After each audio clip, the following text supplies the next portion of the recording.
Father God, I come before you today, head bowed and body bent. T-Max, I'll give it up, give it up, give it up, give it up, give it up. Thank you, thank you, thank you, brother. Lord, I want to thank you that last night my bed didn't become my cooling board.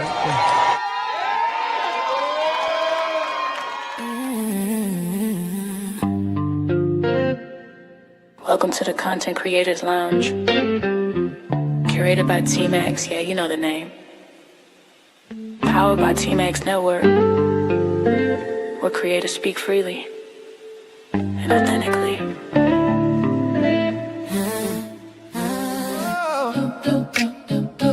Oh yeah, oh yeah. Yeah. Welcome to the Content Creators Lounge. T-Max set the tone, let your guard come down. Yeah. This ain't surface talk, this real life sound, where truth and timing always come around. Yeah. Open mics, open hearts, no filter here. T-Max in the room, voices loud and clear. Yeah. From the culture to the community, lifestyle, dreams to accountability. T-Max says, say it raw, say it proud. Every story matters in this crowd. No scripts, no scripts, just moments we allow. It's more than content, it's movement now. It's the lounge where creators shine. Yeah, T-Max vibes with perfect timing. From growth to laughs, we intertwine. Not just a show, it's a state of mind. Content Creators Lounge, tap in. Built by T-Max, where real ones win. Every episode, pull you in. Yeah, this an experience, not a trend. T-Max bring the voices to one space. Different perspectives, same safe place. Entertainment, growth, and elevation. Real conversations, real-time creation. We talk the wins and the lessons learned. Every mic hot, every story earned. Laugh a little, think a lot. Yeah, every topic hit a spot. If it matter to you, it matter here. T-Max make it clear, every voice sincere. Say it how you feel, say it with your chest. This the lounge where creators give their best. This the lounge where creators shine. T-Max energy, front and center. From growth to laughs, we intertwine. Not just a show, it's a state of mind. Content Creators Lounge, tap in. T-Max Network, let the convo begin. Every episode, pull you in. Yeah, it's an experience, not a trend. Yeah, T-Max Network. What's going on, man? Welcome, ladies and gentlemen, T-Max Network. This is another episode of Content Creators Lounge. Hey, yo, check this out. July, we are back. First Sunday in July, man. How was y'all 4th of July weekend? Everybody, I hope y'all was safe and sound and got a chance to enjoy family. You know what I'm saying? I got my panelists in the back on backstage. And before we do, man, I just want to talk about a couple of things real quick. We had some good boxing this weekend, so I want to go ahead on and shout out some of the good boxing that was going on. Shout out to Abdullah Mason for his victory in the 12th round over Albert Bill. Abdullah Mason, man, youngest champion to date, right? Youngest champion active to date. So shout out to Abdullah Mason. Then also we had Boots Ennis. Shout out to Jerron Boots Ennis for his victory over Xander Zayas in the 7th round. Xander did his very, very best. But hey, listen, Boots came up, showed out to get that victory. So shout out to Boots. Then y'all be on the lookout as well for this one right here. July the 25th, you got Earl Spence against Tim Tszyu. All right. So that's going to be a great boxing match right there. I can't wait to see it myself.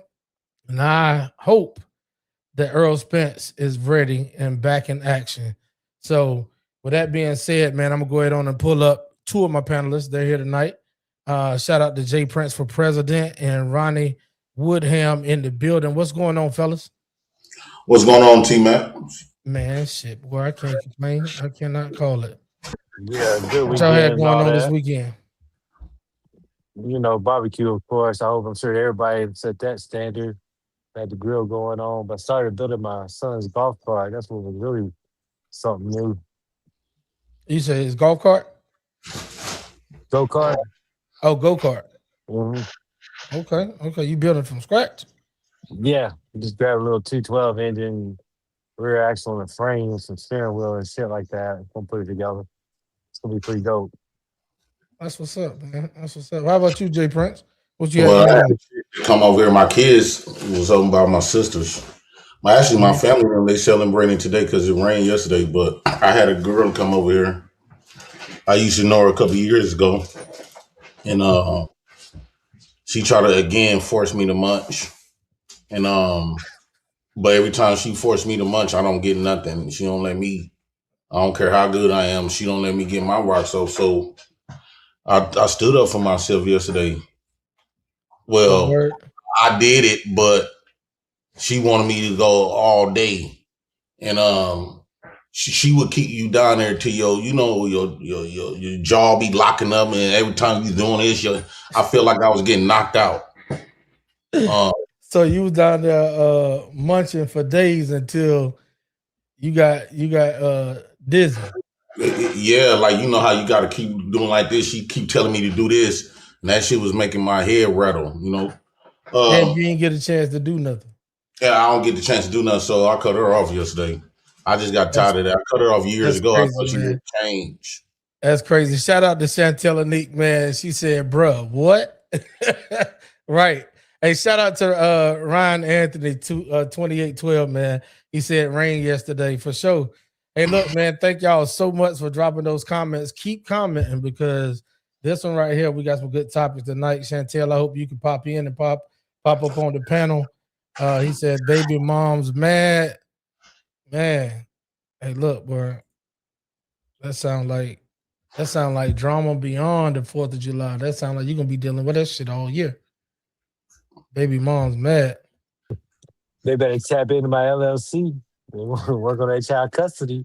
Hey, we're gonna get to that, man, because we're gonna let y'all shout y'all out. Jay Prince, matter of fact, go ahead on, man. Tell them who you are. They already know you, bro, but tell them where they can find you. What you got going on about that food cart? Jay Prince for president of United Negro Nation of the Black House. And you can find me on over here, a couple more channels. I don't know if I should shout them out. Yeah, you can But shout them out. Come on, man. you can find me on Not For Humans, that's DJ Witch Doctor, K Out of Truth. I Black be on man unfiltered. Black Man Unfiltered. Yep. Sometimes you see me on Lapeef JR.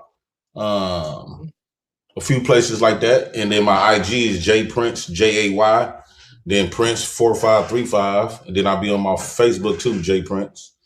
And Okay. and you say explain who I am, what I do. Yeah. Tell them all about what you got Oh, going about on, the bro. food. Oh yeah, my food cart. Here's on my menu. I just created for my hot dog cart. Yeah, I saw that. That was dope, bro. Yeah, and I make my hot dogs exactly like this. Now I like this one, the Carolina Crown. You know what I'm saying? The company's called Crown Eats Warrior Dogs of America. I like this with the coleslaw, chili, and that Creole mustard. First time I tasted, Yeah. So you say it's called Carolina Crown? yeah, that's the hot dog that I love. Yeah, you know All why? You know why that's look, called Carolina? That's a North Carolina hot dog, bro. Anywhere you go in North Carolina and tell them that you want a Carolina dog, it's gonna be that same shit you got right there. really? Exactly. That's why it's called a Carolina Crown. So you tasted this That's how that's the only way we eat hot dogs here. with coleslaw, chili, and Coleslaw, chili, mustard, ketchup, all that good stuff. oh Onions. damn, Yep. man, this is fire. I swear to God, with the Creole, you got to get that Creole mustard. It got this little sweet taste to it. Sweet taste, yeah. Man, that's perfect. But yeah, I've been working on my hot dog cart, and I was trying to hurry up and make money so I could build up finally complete my food truck. I'm really at the head of it now, so my food truck, and that's what I'll be doing as far as like that. And then most importantly, I'm still on welfare. You know, they just bumped up my food stamps, another $100. So Yeah, I'm grateful for that. hold on. Yeah, we're gonna get to all that later on. I'm sure you're gonna share all the good news. Ronnie Woodham coming to you, homie. So look, Ronnie, tell them who you are, man. Where you at? I know you got a new LLC that's popping in, and you about to have some clients. Go ahead. Yeah, they nearby shell shocked about this, so I had to flip it on them. Initially, I just was like, "Hey, look, I'm gonna guide y'all through this stuff," but then it just turned to an LLC because apparently there's a lot of veterans out there, which is my main um prospects, if you will, right? But I'm exposed myself to single fathers and mothers that are going through child custody battles, and the fact that they can't afford attorney costs, which is like 5 grand and up, just to even sit down with somebody. So the pro se Mhm. section of it basically empowers you to do the same shit they do, and that's what a lot of us don't realize. So I've started this LLC to expose that. And already, I done moved the jurisdiction. One of my main clients, I moved jurisdiction from one state to another after several attorneys told him it couldn't be done. And we just simply pulled out constitutional law, federal case law, state statutes, and all that good shit. Everything is black and white from Congress down. And it's just throwing everybody for a loop. The sheriff's departments, the clerks, the judges, they don't know what to do and how to react. They only know that they're supposed to respond because that's what the law tells them to do, and they respond most of the time in our Mhm. favor. That's what we're coming to actually realize, because I put these documents together, the legal leads basically at the Supreme Court level. So that's why my clients are winning.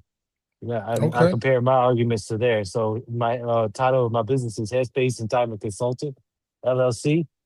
So definitely look me up.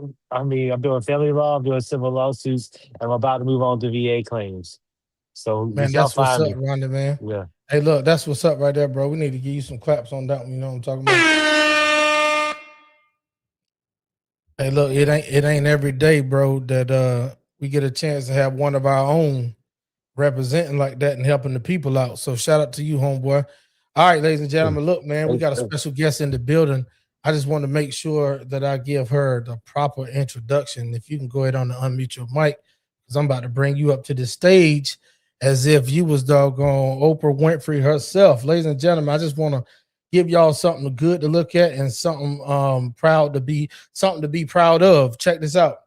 I got in my opinion, a celebrity in the building. Hey, listen, she comes highly recommended. Definitely has had a chance to be in front of multiple cameras on film. You can find her and look her up in the movie Let Me Be. And with that being said, I want to introduce her the proper way by letting y'all know exactly who she is. So without further ado, let me go ahead on and play something real quick that'll give y'all an idea of who we talk about, Miss Jamie Underwood. All right, what's your name? Jamie Underwood. And what was your role in the movie? I played Donna Walker. I was Sierra, who also played Monica. I was her mom. Actually, is when I did a cameo in All About a Check. You got to see that. This is actually my debut, but it was amazing. It was an amazing opportunity. I really enjoyed it. I'm looking forward to many, many more episodes and a few more movies. How was it making the show? It really wasn't as challenging as I thought it would be. I think for me it just kind of came natural, so I enjoyed it. I really enjoyed it. It was a good learning experience. I learned some different things about acting that I didn't know, always was curious about but didn't know. So it was a good thing. I'll go ahead and have a seat and eat your food. Granny gonna sit and talk with mom for a minute. Well, waiting on the job, DJ gonna help me with my bills, and he agreed to give me clients so I can do the installs on the wigs. Okay, because you made plenty of money doing that last time. I know. Until my baby daddy ran all my clients off with all that drama. Well, he out the picture. This could work. I needed to. I'm running out of money. I'm already going from check to check. What about nursing school? You still considering that? I applied for grants and financial aid. I'm overqualified. I haven't heard from them yet. Can you believe that? I'm overqualified for financial help. I'm poor. I used to say I'm poor. I couldn't afford the OR. That's crazy, man. Thanks again for helping me out with the kids. I really appreciate it. Absolutely. I pray for you. You deserve good things. All right, man. Hey, listen, without further ado, I want to bring up to the main stage with myself, Miss Jamie Underwood, aka Miss Crown. What's going on with you, ma'am?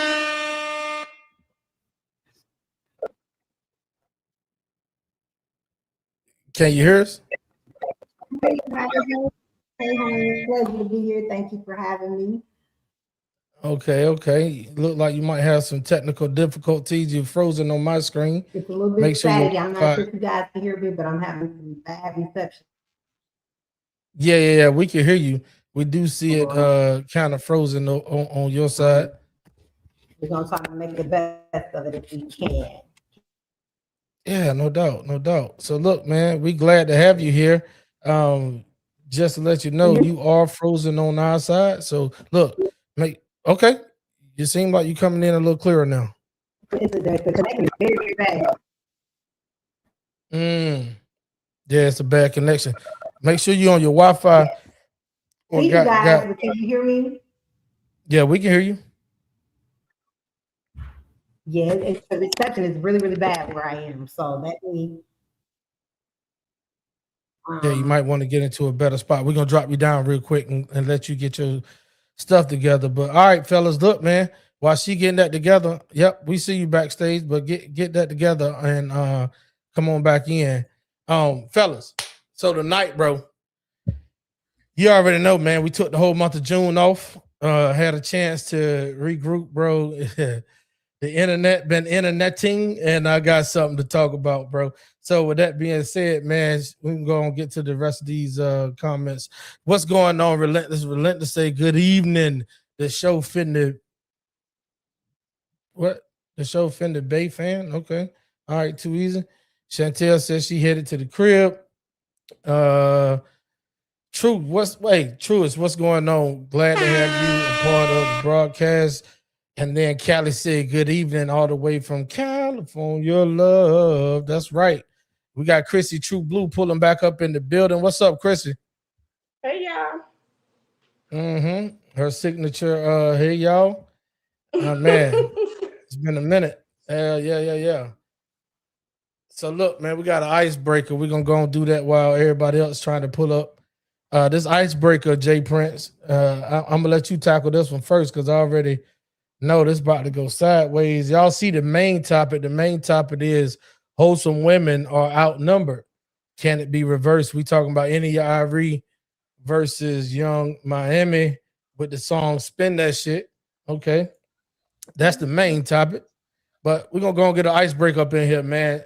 Shout out to Genuine. Genuine is out here dating Young and doing his thing. Genuine is old enough to be his daughter. Genuine engagement to Young Miami realtor has fans sounding off over their 27-year age gap. Jay Prince for president is 27 years age gap between two consensual adults. Too far. Well, as long as she over 25, we see women do it all the time with young men. Nobody bat an eye. It seems like women get to do whatever they want to. As soon as a man want to try to do something, everybody want to critique it. I'm glad older women, genuine age, they pointless. I've been trying to tell these women that, you gotta. I believe women, they should get what they can get while they young and pretty, because as soon as you get above a certain age, don't no man want no titties scrubbing on the floor, can't have kids. Your back squared off. It don't have that arch no more. So what you gonna do with an old woman? And then the old woman got multiple old sex partners and kids from other men. I mean, at that point, man, it just you spoil milk. So I genuinely understand that. Most men innately understand that. So that's why they would go after somebody that's younger. Somebody that's younger and kind of like on a fresher side, like 25, 27 and stuff like that. So I don't blame them. Now, I do notice that you said long as she's over the age of 25. Why 25 being the starting point for her? Because that's when they really hit their maturity. That's when they really is an adult. They not like no kid in a way. Because just because you To me, I still think you're a kid. It's actually scientifically proven that the average woman doesn't mature past the age of 14 to 17 in her mind, even when she's 50 and 60. I could believe that. Okay. The mere fact they said that men got to lead women tells me that women are mentally indigent of handling their own at any age. So if that wasn't the case, they won't have to have men to lead them. Yeah. Hey, ladies, don't shoot the messenger. I'm just telling you that I could pull it up out of Google. We got Just Being Jazzy podcast clips, 1044. She said, hey, y'all. She said, he looks like the guy from Dipset. Who you talking about, Jazzy? You talking about me? You talking about Ronnie? You talking about Jay Prince?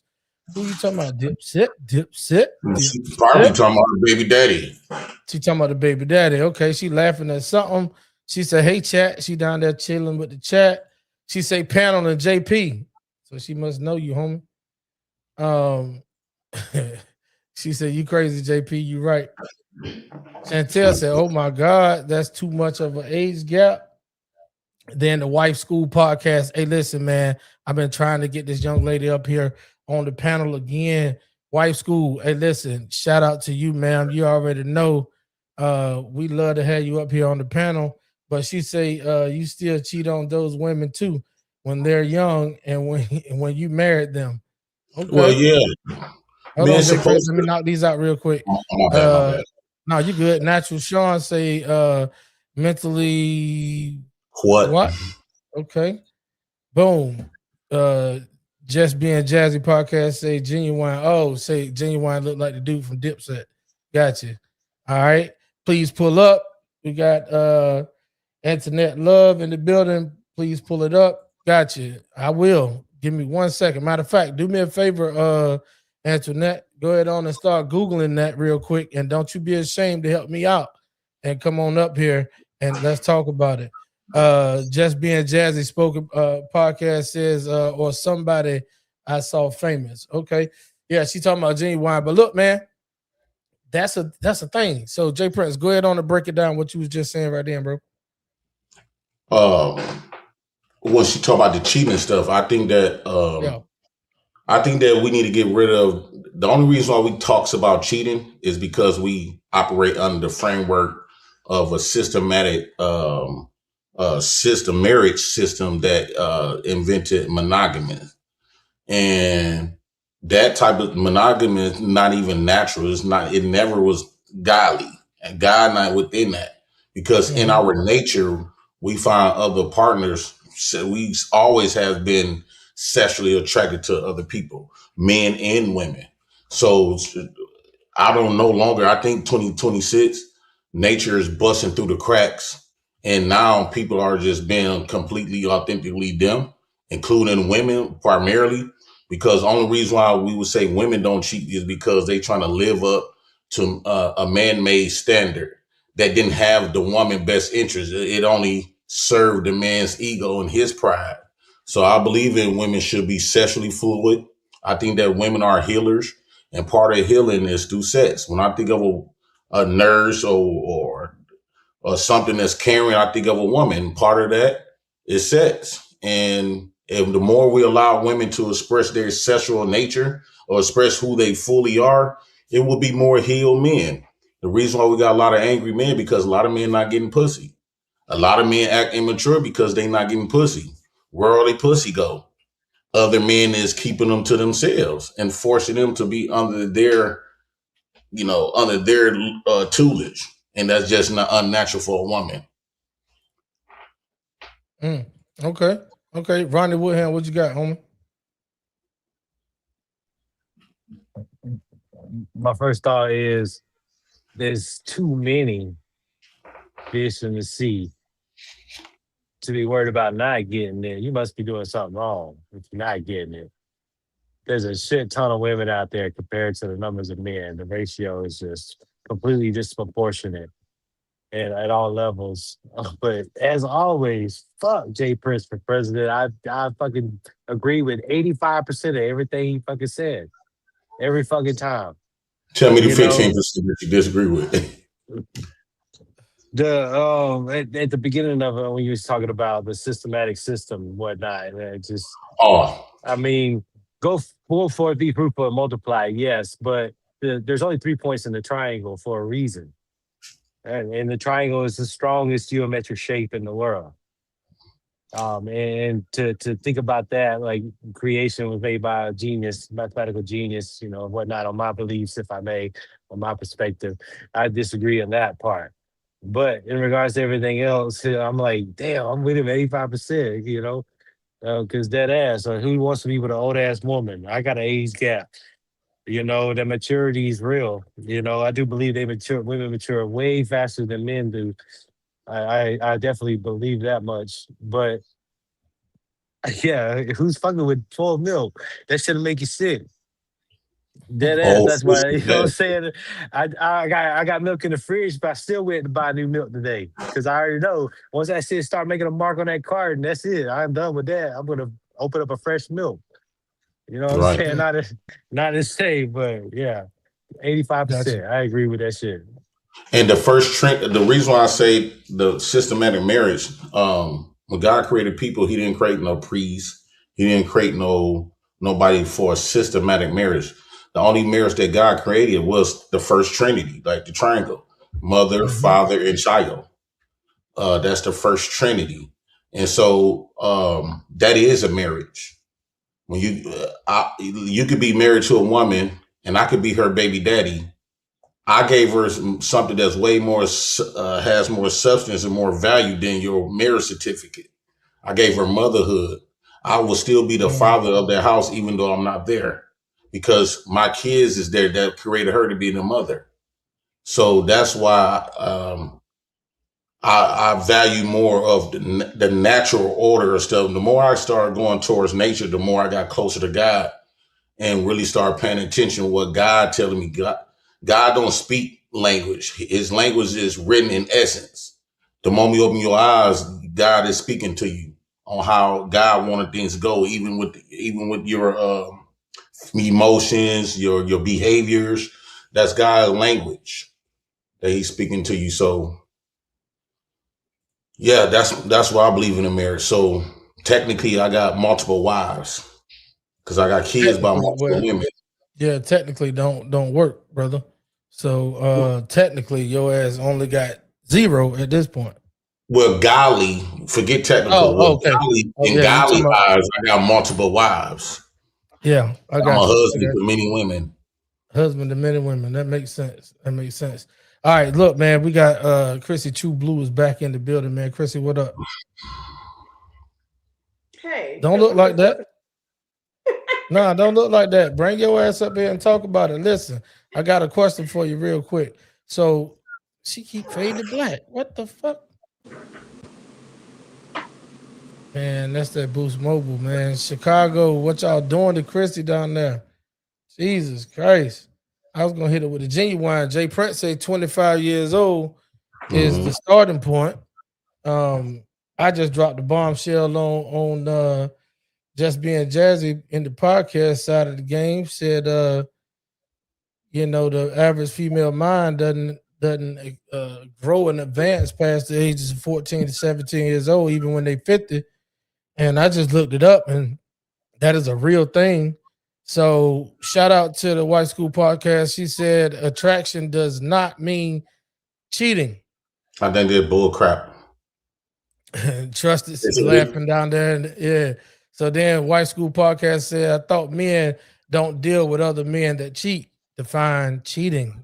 It's only one type, which in my opinion, which would be called, you know what it is when you're married, right? Adultery. Yeah, I know. I was gonna let her fill in the blank. Oh, my bad. No, you good. I was gonna let her fill in the blank. Outside of that, man, it's exploring your options. JP said, Steph? yeah, Steph said GOAT, JP 100. And then Just Being Jazzy Podcast, throwing the 100 down. She also said, yeah, y'all right. But Jay right, you can just take it if you what? Jay right. You can just take it if you do, you get in trouble. So Jazz, you going all the way left to illustrate a simple point. Yeah, she going all the way left to do that simple point. Shout out to the White School Podcast again. She says, so this is why her song will be accepted because men love the hoes. We got it. Show okay. And listen, we got it. Show over. Okay, show's not over. When men love what men love. Women love what women love. Come on up here real quick because I can school you on men loving the hoes. I promise you, it's definitely a two-sided sword. Jay and Ronnie, y'all want to comment on what she just said? Go ahead. Yes, Nah, go ahead, Jay. Go ahead, Jay. It's 100% men do love hoes. The only reason why we will want a wife, the good girl, is because we don't want our women, another man taking our woman. That's only why. And we kind of greedy.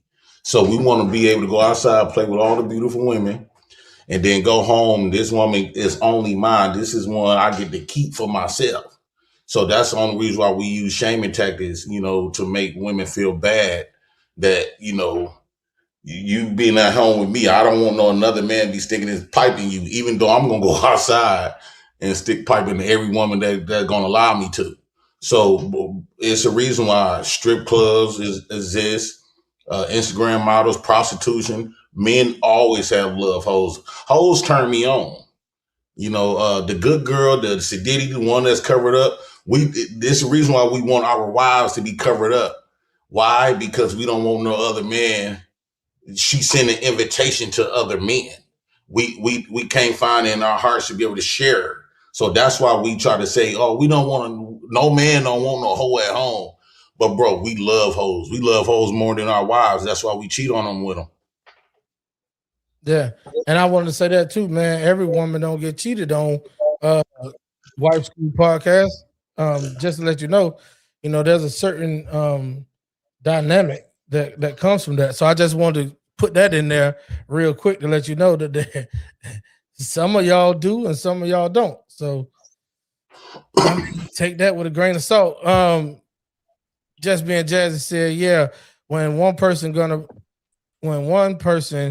a person you raised don't know you. My dad wasn't there either. Boom. The Wife School Podcast said, but abandoning your woman is not from God. Right. You can take that and remix it. I'll tell you that real quick. Trusted said, bars, in godly eyes, I got multiple wives. That's Jay Prince for president only. That motherfucker pregnant somebody, you his wife. So you're not abandoning your woman. I think that we keep going off these terminology. See, the way we look at relationships and gender is based off Eurocentric society telling us what we supposed to be doing.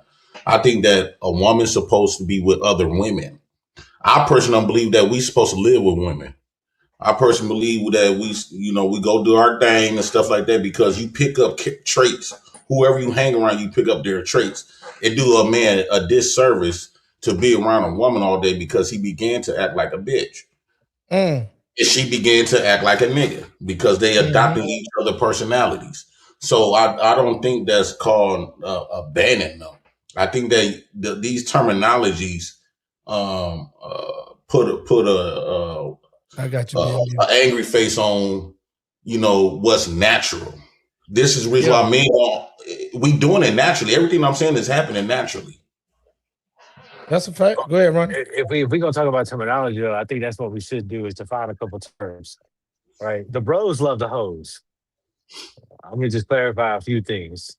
Men, no, we don't love the hoes. There's a line there to define bros and men, and I think that's why I be like lost sometimes when you jump in there because I'll be like, yeah, that's what I'm talking about. That's right. But then if we define these terms, I think we clarify. Men elevate to a certain level where it becomes paramount for them to seek a marriage, and they're not gonna marry somebody that they are cool with sliding because that's a commitment like no other. And they're not gonna slide either, though. at the same time. So I assure you, regardless of my age gap, I ain't that one that slide. That's why I'd be like, nah, I don't fall in that level. So we'll define a few terms because I'm seeking manhood, not brohood. That was back in the day.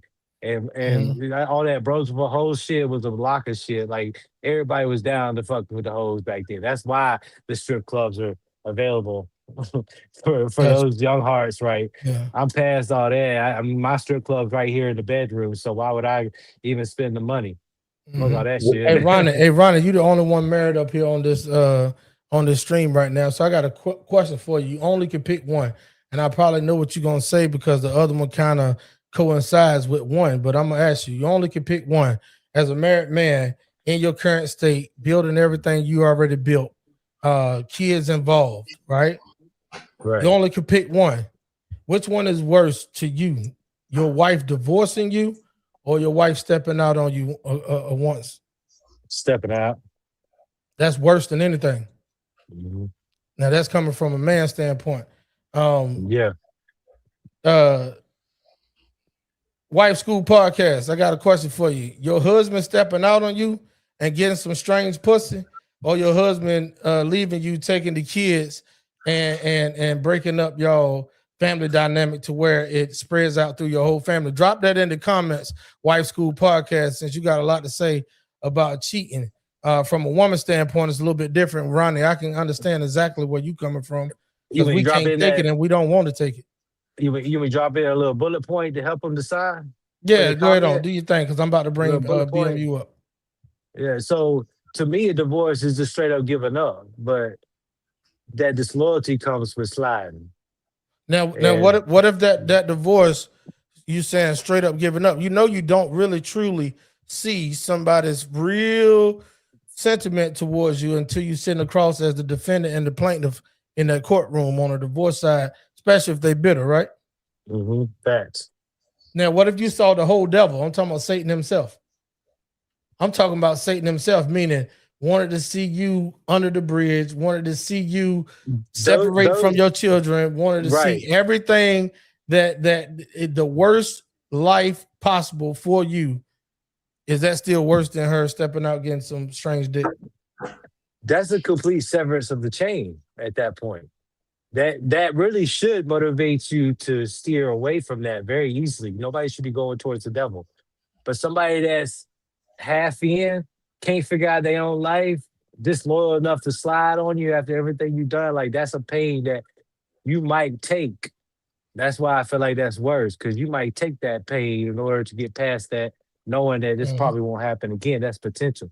You looking at the devil across from the courtroom, oh, fuck that. I'm jump ship. That's too easy. Too easy. Makes sense.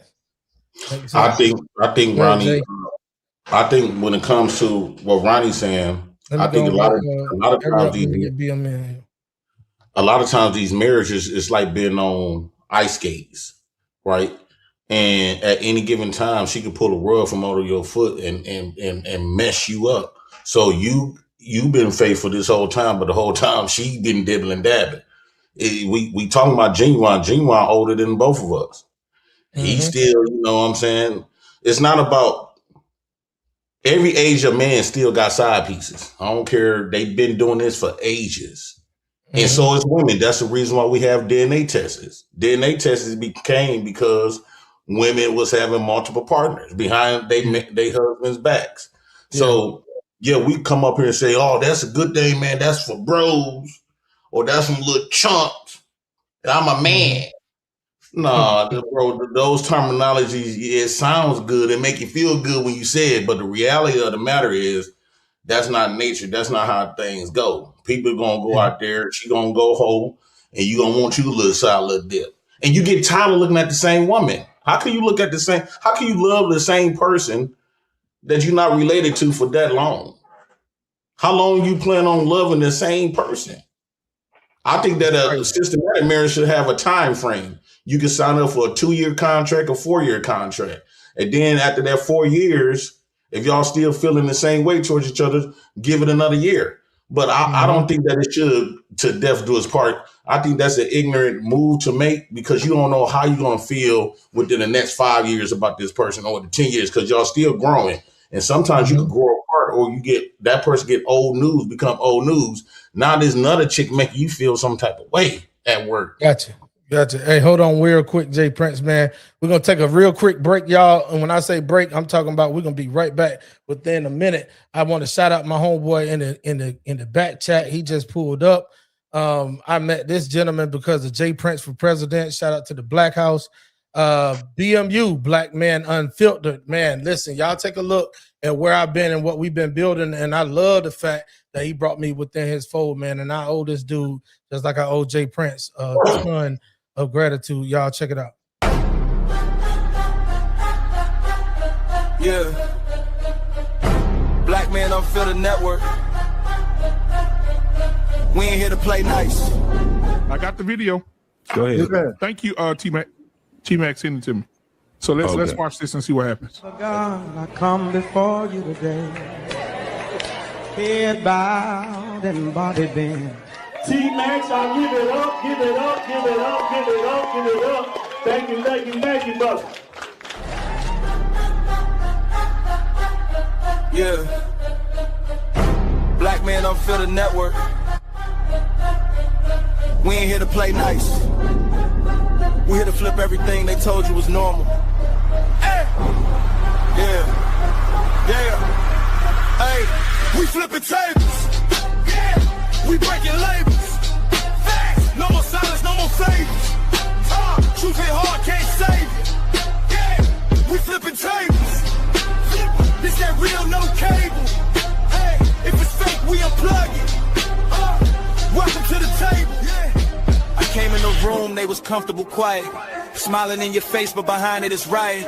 They told me be calm, but I'm built for the storm. When the truth in the building, you better transform. They don't like a man when he speak with direction. They love you when broken, confused, and correction. But I'm on a mission, I'm changing perception. No filter, no fear, just raw intersection. System designed just to keep you disabled. Mentally trapped, spiritually labeled. I'm cutting the cords, the lies getting fatal. If it ain't the truth, I'm flipping in the table. We flipping tables. Yeah, we breaking labels. Facts. No more silence, no more favors. Truth hit hard, can't save you. Yeah, we flipping tables. Yo, what the deal is, boy? Hey, man, thank you so much for pulling up on me. Yes, sir. What's going on with you, my guy? Man, hey, man, I owe you a bunch of gratitude, bro. I was sitting back in June looking at this thing popping in on Black Man Unfiltered Network and really studying how you do this, man. And I just want to shout you out, bro. Congratulations once again for hitting that 6,000 subscribers over there on Black Man Unfiltered, man. Shout out to you, bro. I appreciate the love, man. I appreciate the love, brother. Hey, listen, man, I can't do it without everybody else, brother. You know, I think the rising tides raise all ships, brother. And so I'm glad to be here, man. Hey, listen, guys, if y'all ain't hit the subscribe button over here, I don't know what you're waiting for.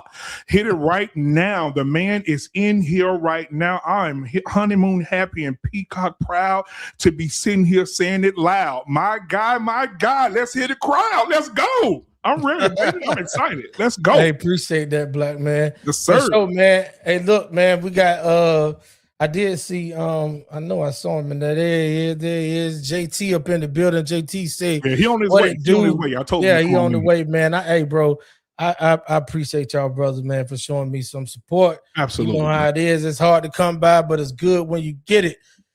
I just noticed I got my young buck in the building too, man. He over here. Look, this next gentleman I'm bringing up to the stage, this shit feel like a family reunion to me. Come man. on now. I'm just telling you, man, I feel real good to know that the real brothers that really understand and know from the mentality of where I am and where I come from and what I've been through, bro. So shout out to my young buck, 35 years old, 60 plus units on a housing level, right? Meaning he buying property, flipping property, renting property, Airbnb. This motherfucker is a BMU. He buying property without buying property. He buying paper and selling it and making a profit before he even touched the house. Ladies and gentlemen, I want y'all to give it up for my homeboy. This is me. Nice. There you go. What a deal is. What an intro. What an intro, boy. I'm trying to tell you. Shit, I'm grateful for my intro. I was like, damn, this nigga, what? I love the intro, man. Man, look, man. y'all don't understand. If it wasn't for y'all, bro, if it wasn't for y'all, I tell y'all about 12 months from now exactly what it do. We're gonna bring Jay Prince and Ronnie back up in the building, man. Shout out to these brothers too.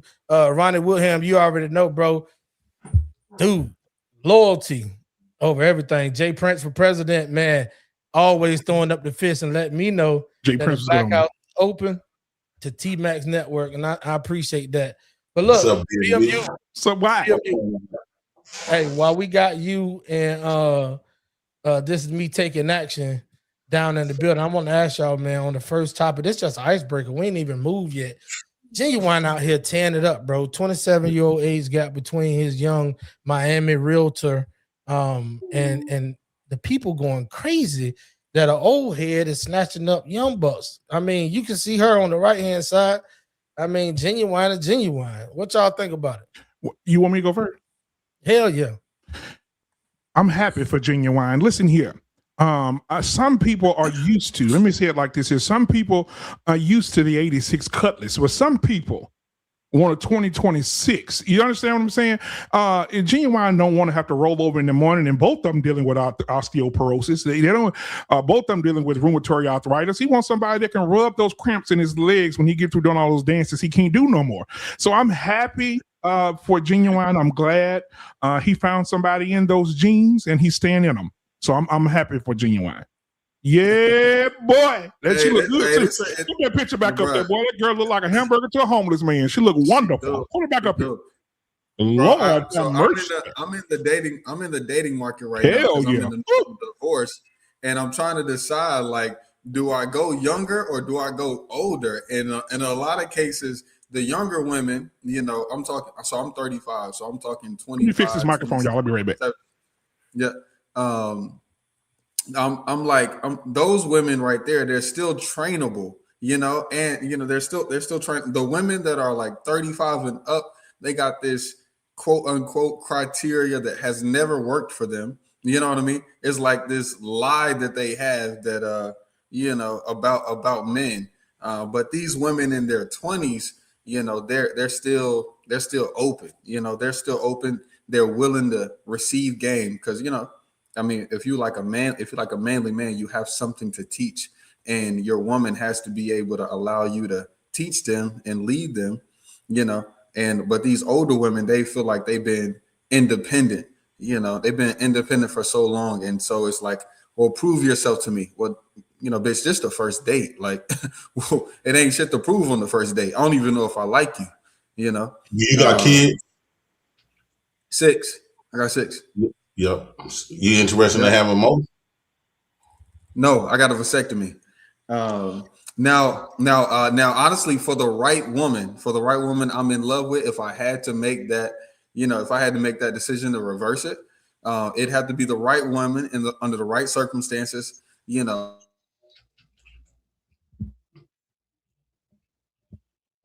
He froze up, didn't he? Reversing the surgery and giving, but I got 6. Damn, I got You 6 more too. manly than me. I got 6 too. I got 3 boys, 3 girls. You more manly than me. Well, I got 4 possible, but y'all got guarantees. So that's what make me feel inferior to men. Not because of your money, not because of nothing else outside of you got more kids than me, especially if it's by multiple women. How many baby mamas y'all got? 1. Oh, well, y'all not manly. Just Nigga, one. what? Just one. I was so manly. I had my first child senior year in college. I was so manly. That's not manly. The purpose of men for a long time. Nah. I think okay, that's manly. You got more kids than me. I shout out to y'all having more kids than me. But the reason why I think the men with the most baby mamas, because that goes to show you that how women view you. Right. And so if you got kids, if you got 6 baby mamas, that means all of these women put their lives on the line for you. That goes to show you what type of guy you is compared to a man just had kids with just a lot of kids. All his kids was just one woman, especially in your younger days. You supposed to have been out there. I was out there, brother. That's why I had a child in college, senior year. You know, I think having one woman shows what kind of man you are. Not necessarily what kind of woman. I don't like that word, man. Yeah. I don't think the word man got anything to do with black women. men. Jay Prince, one thing you gotta learn about women, bro. Women want what they can have, not what everybody has had. Do you understand what I'm saying? Let me say it to you again now. Women want something they can have versus what they can have. And what they can have sometimes is these men who stand 10 toes down and say, I'm with one woman, I got 6 kids. She say, damn, wow, I can't believe that this man will be with this woman and all this time and got 6 kids, never been with no other body and got but one baby mama. I'm curious. Bruh. I'm gonna give him some. I need to see how I can infiltrate that motherfucker and see what's going on in there. The women going crazy right now. Crazy I made it. I'm very much, bro. I made it very much so public. I made it public information. That yes, when they get old, they all over it. I'm talking about the 50-year-old women, the 50-year-old women, and the 25-year-old women. Talk to me, they all of them. All of them want something. Matter of fact, after I get done with y'all, I'm gonna go out tonight and give me a little mingling. So yeah. Whoa, get you some dingling.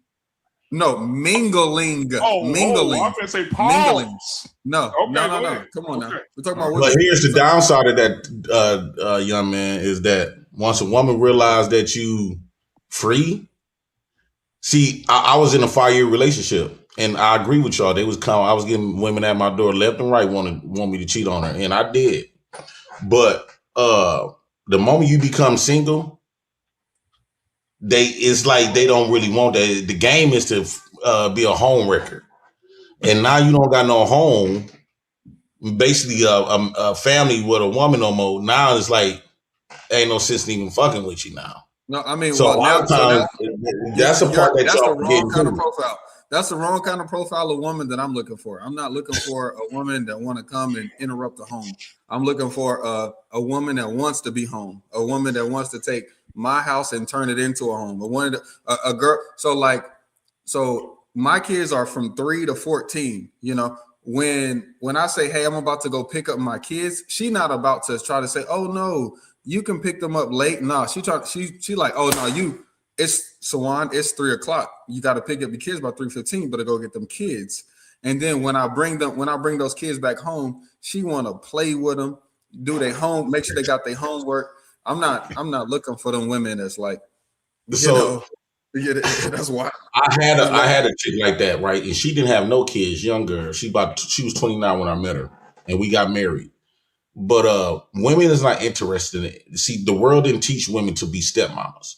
Because at the end of the day, most times that wasn't even a topic because most times the kids always went with the moms anyway. So daddies typically never had their children. So we was taught to take a woman as a full package. We was taught that by women, our mamas, aunties, and what the BAM society. And they congratulate you, they supported you, and they big up you like Shaq, step, dummy, dad, right? So, but when it comes to women, they feel as though everything was given to them. They didn't have to go that extra mile and take a package deal. Now you here with all your kids, a woman will come in and play stepmama for a little bit, but she's not finna be there like you think a stepdaddy. Stepdaddies is way more loyal than stepmammies. Stepmammies not, especially if you got daughters. That's not gonna last long, brother. I divorced my wife because these are one of the factors. And on top of she couldn't have kids, I didn't know nothing about it. But once I found out, I let the bitch go. But a lot of times women not finna play stepmama for a very long time.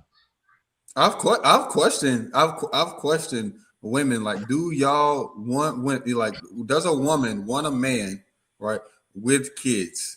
I've put that out there. I honestly have.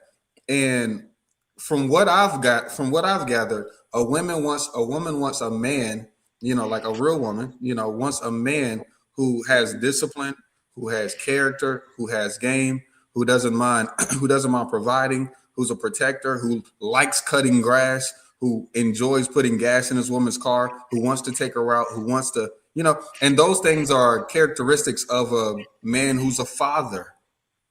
So not necessarily. Those are the men that she used. She called them dummies in her phone. The man that these women really want is the niggas that don't want them. They chase after the men. Bro, I'm telling you, bro, you need like to y'all check said her earlier, how women, she saves like your name. y'all said it earlier. Y'all said it early. Women want the men that want shit that they can't have. So if you available and have all of these options, it's really not no chase for them. It's really not no. Men always have been doing what you saying, and they got left for the men that don't even want their ass. Bro, I'm going through this right now. I'm like, bro, I got real love for this one chick, right? And I love this bitch. But the bitch not choosing me. She choosing my cousin. I'm madder than a motherfucker. And I'm like, how you not gonna choose me? I'm gonna love you for real. Oh no, she not choosing you because you're not able to give her game.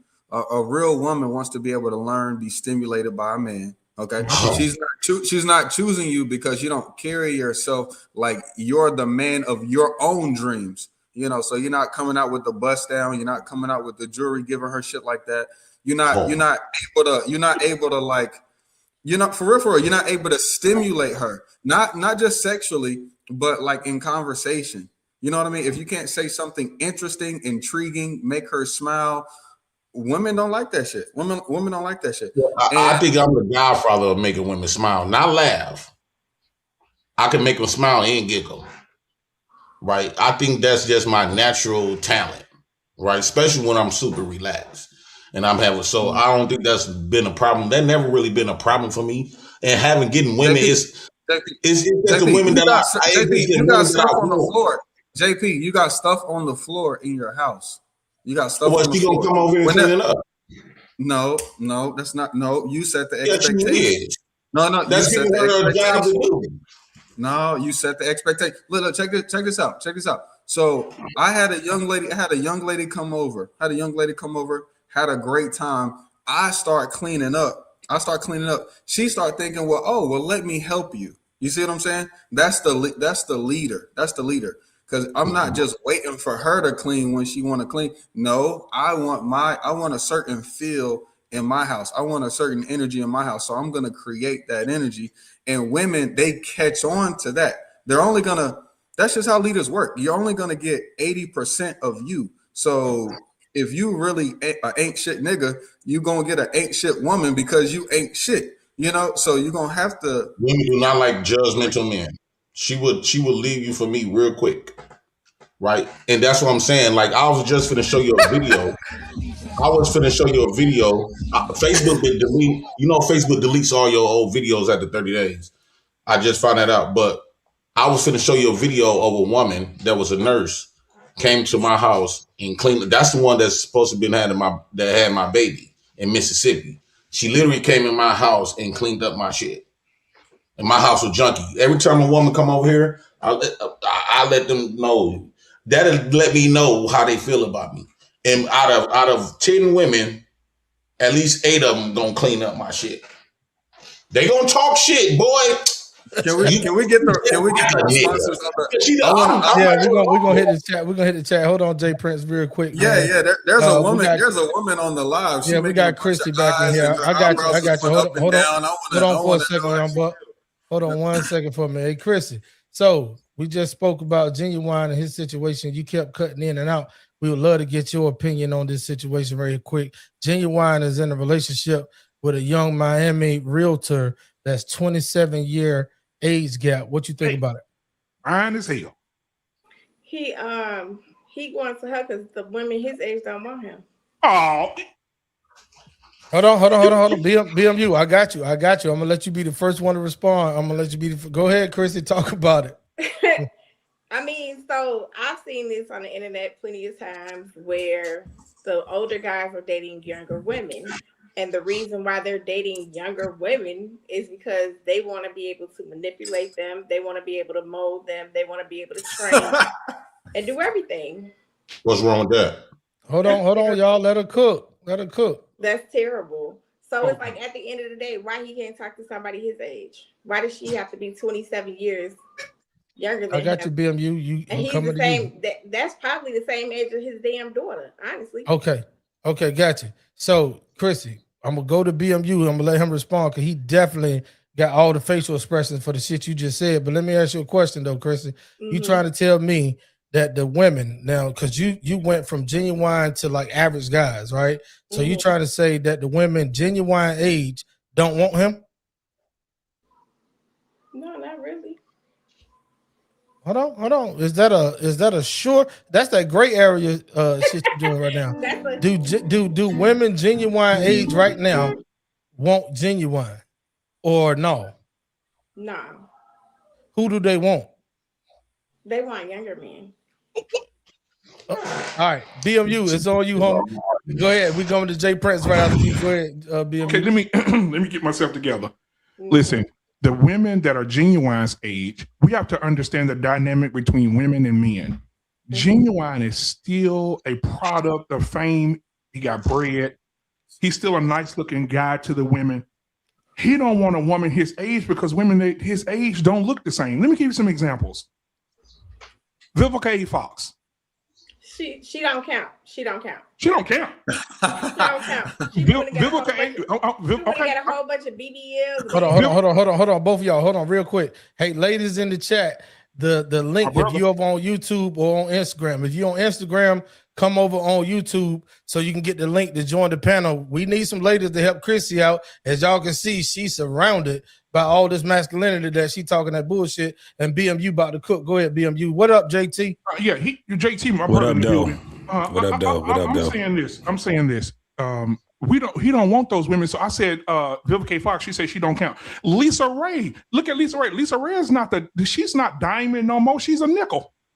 And so Lisa Ray got the gobble neck going right now. She may still look good, but the women her age, Genuine still look good for his age. The women her age, the titties are sagging.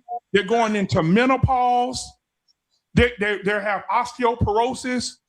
And what about the damn men? The men don't go through that. That's your curse. That's not our curse. Men go through ED. So what you talking about? Erectile. Oh, no. We got blue chew, do you, fuck you, win you. Listen, we ain't worried about none of that. I'm talking about right now. I'm talking about men don't have to worry about that. Listen, I'm giving you an idea. What's the comedian's name that remind you of Chris Tucker? Fly. You talking about Fly. DC Young Fly. DC Young Fly. What do you say? His daddy got his mama pregnant. His mama was 43. His daddy was 70. Men can still produce children at 70. You find me one Caldwell coochie woman who can have a baby at 70. Women can have kids up to 60. Y'all are not the prize, ma'am. Listen, y'all are not the prize. Genuine wants somebody. Women are not the prize. You know why? Because a prize does not. You can go look at Tom Brady's Super Bowls right now. They still look the same. A prize don't break down. Women are not the prize. You think you a prize to a woman? We are a prize, absolutely. I know you. Because let me tell you why we the prize. Let me tell you why we the prize. When's the last time you mowed your own yard? I could pay somebody to do that. Who you paying to do it? A man. The prize. When you ride down the highway on that street, how many women with big titties and hard hats put that road down that you drive on every day? It's a lot of women in construction. I'm asking, how many have you seen put down a highway? I don't know. But who you see on the construction site putting the bridges up? Construction workers, everything. So I mean, that sounds kind of sexy. What's your favorite restaurant? Why does it matter? Oh, it doesn't matter. Whatever your favorite restaurant is, I guarantee whatever it is, the building that you walk into, a man put it there. The prize put it there. Let me give it to you another way. If all the men disappear for 100 days, the nuclear reactors will go off, bombs will go off, the infrastructure will fall, famine will be across the land. Women can't do nothing without men. Now, you tell me one thing a woman can do. You said women can't do nothing without men. Without men. Who said that? Because guess what? The only reason that you're breathing right now is because somebody took a dick and put it in your mama. Oof. And the only reason why you breathing because your mama had you. So what did you? No, my mama was. But it started with the. Hold on. My mama was the incubator. My mama carried the live sperm. Because guess what? 130 million sperm are produced by men daily. So that means we have living life in us. you are a dead egg until I put that sperm in there and light the party up. We are the prize.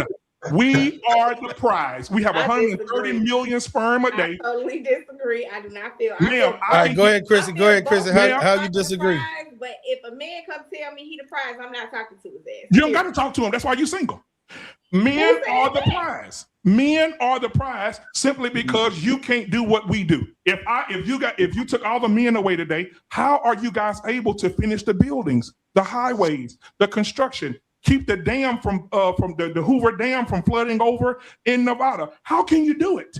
You can't do it. Women can't do it. Hold on real quick. Let me go and knock these out. Hey, Relentless said Chrissy got that liquor store Wi-Fi. Yeah. Somebody also said she got that Air Talk Mobile. Just being Jazzy podcast say it do and it don't though, y'all, because films are very smart as species, but individual each is own. All right. Just being Jazzy podcast say you can't just take that Pooh nanny. Okay. All right, too easy. Wife podcast laughing. She said, so it's still for selfish reasons. That's not love. She talking about cheating. Just being Jazzy say, I get it that what she's saying, but guys, right, because every generation showed it. Papa was a Rolling Stone, the Jacksons, Sexy Red, our generation, Glorilla, etc. 2 Live Crew. That's a lot, man. Hey, look, Jazzy, just being Jazzy, bring your ass up here, man, because we need you to talk your shit. I almost thought that was a picture, but I know that ain't. Yeah. So just being Jazzy say never ends. She also said, well, all said it even on Light and Tina and Stella with their groove back. The Wife School podcast say, I know that T-Max, but we're looking at reality right now. Reality check. That's right. All right. She said we're looking at actions, not Eurocentric scopes. Don't get JP started on that. Steph said your food truck up, JP. Yeah, damn near. All right, she say facts. In different area codes. Yeah, hoes in different area codes. What up, though, my brother T-Max? What's going on with it, though, homie? You already know, JT. All right, so Black Americans stop supporting that ratchet ass celebrities. What the fuck? Okay, boy, hold on. We gonna do this. I'm gonna put a pin. I'm gonna put a pin in that one. JP, you got something you want to say before we bring JT up to the mic? Yeah, so Chrissy, I think that you kind of about to age out to be sitting up here saying what you want to take. Hold on, Chrissy, let him cook. Hold on, you can't. You're not in no position no more to be saying what you're not going to be taking. You pushing the clearance rack.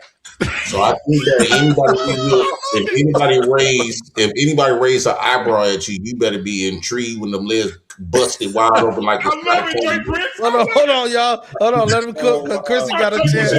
Chrissy gonna have her chance to rebut. Ladies, hold on, JP. Ladies, the sister code is real, and I know y'all always want to make sure y'all protect y'all own. So, ladies, some ladies bring y'all ass on up here. The link is in the comment section and pinned to the top. Y'all make sure y'all move over from Instagram and come over here on YouTube so you can tap in. If you're over there on Black Man Unfiltered, make sure y'all hit that link and pull up and help Chrissy out. Go ahead, JP. So I think that you better have them legs busted like the side of can of biscuits, right? Fish get old, right? That's what we look at y'all like fish. And trying to manipulate the situation by trying to make men to be creeps. That's a shaming tactic that women try to use to say, why you wanna control and manipulate young women. That's a manipulation tactic to keep men to date your age. No, I know. If a woman 25, 30, depends on the age, we still want fresh fish. Right? We still want to be able to give up these seeds. What can you do at your big old age at 45, 50? You can't have no babies. You're not the top model no more. You're not shaped like the 20-some-year-old. This is the reason why y'all be fighting y'all nieces and daughters. This is why majority of daughters don't get along with their mammies, because, especially if their mammy do got a boyfriend, because you gonna if you 50, your daughter 25, 30, he looking at your daughter, and you know he is, and that's why you don't get along with your daughter, right? And so you can't shame us because we don't want that old shit. We don't want you no more. You should have got you a man when you was fine. This your fault. When you was fine, okay, I'll let it play. When you was fine, you was too busy. I don't want a man that do this. I don't want a man that do that. Well, you done, now they don't want you. All right, Chrissy, what's your rebuttal to what Jay Prince had? And then we're going to get JT up in here. Everything he say is full of shit. Anyway, so at the end of the day, what would you say if this man would have dated your daughter? What would be your standpoint on that? Nothing. She grown. Yeah, I mean, so when I was in college, I went to North Carolina A&T, and one of my homegirls, we're sophomores. She dated a guy that was 20 years older than her. They're married today, and we thought it was crazy. But he came from Chicago to North Carolina, bought sections for us, taught us game, spent good time with her, and her mom embraced it. Felicia's mom embraced him because they were about the same age, so he was the same age as her mom, and but her mom embraced it, and like I said, they married now. They got 2 children, so I mean it's completely acceptable.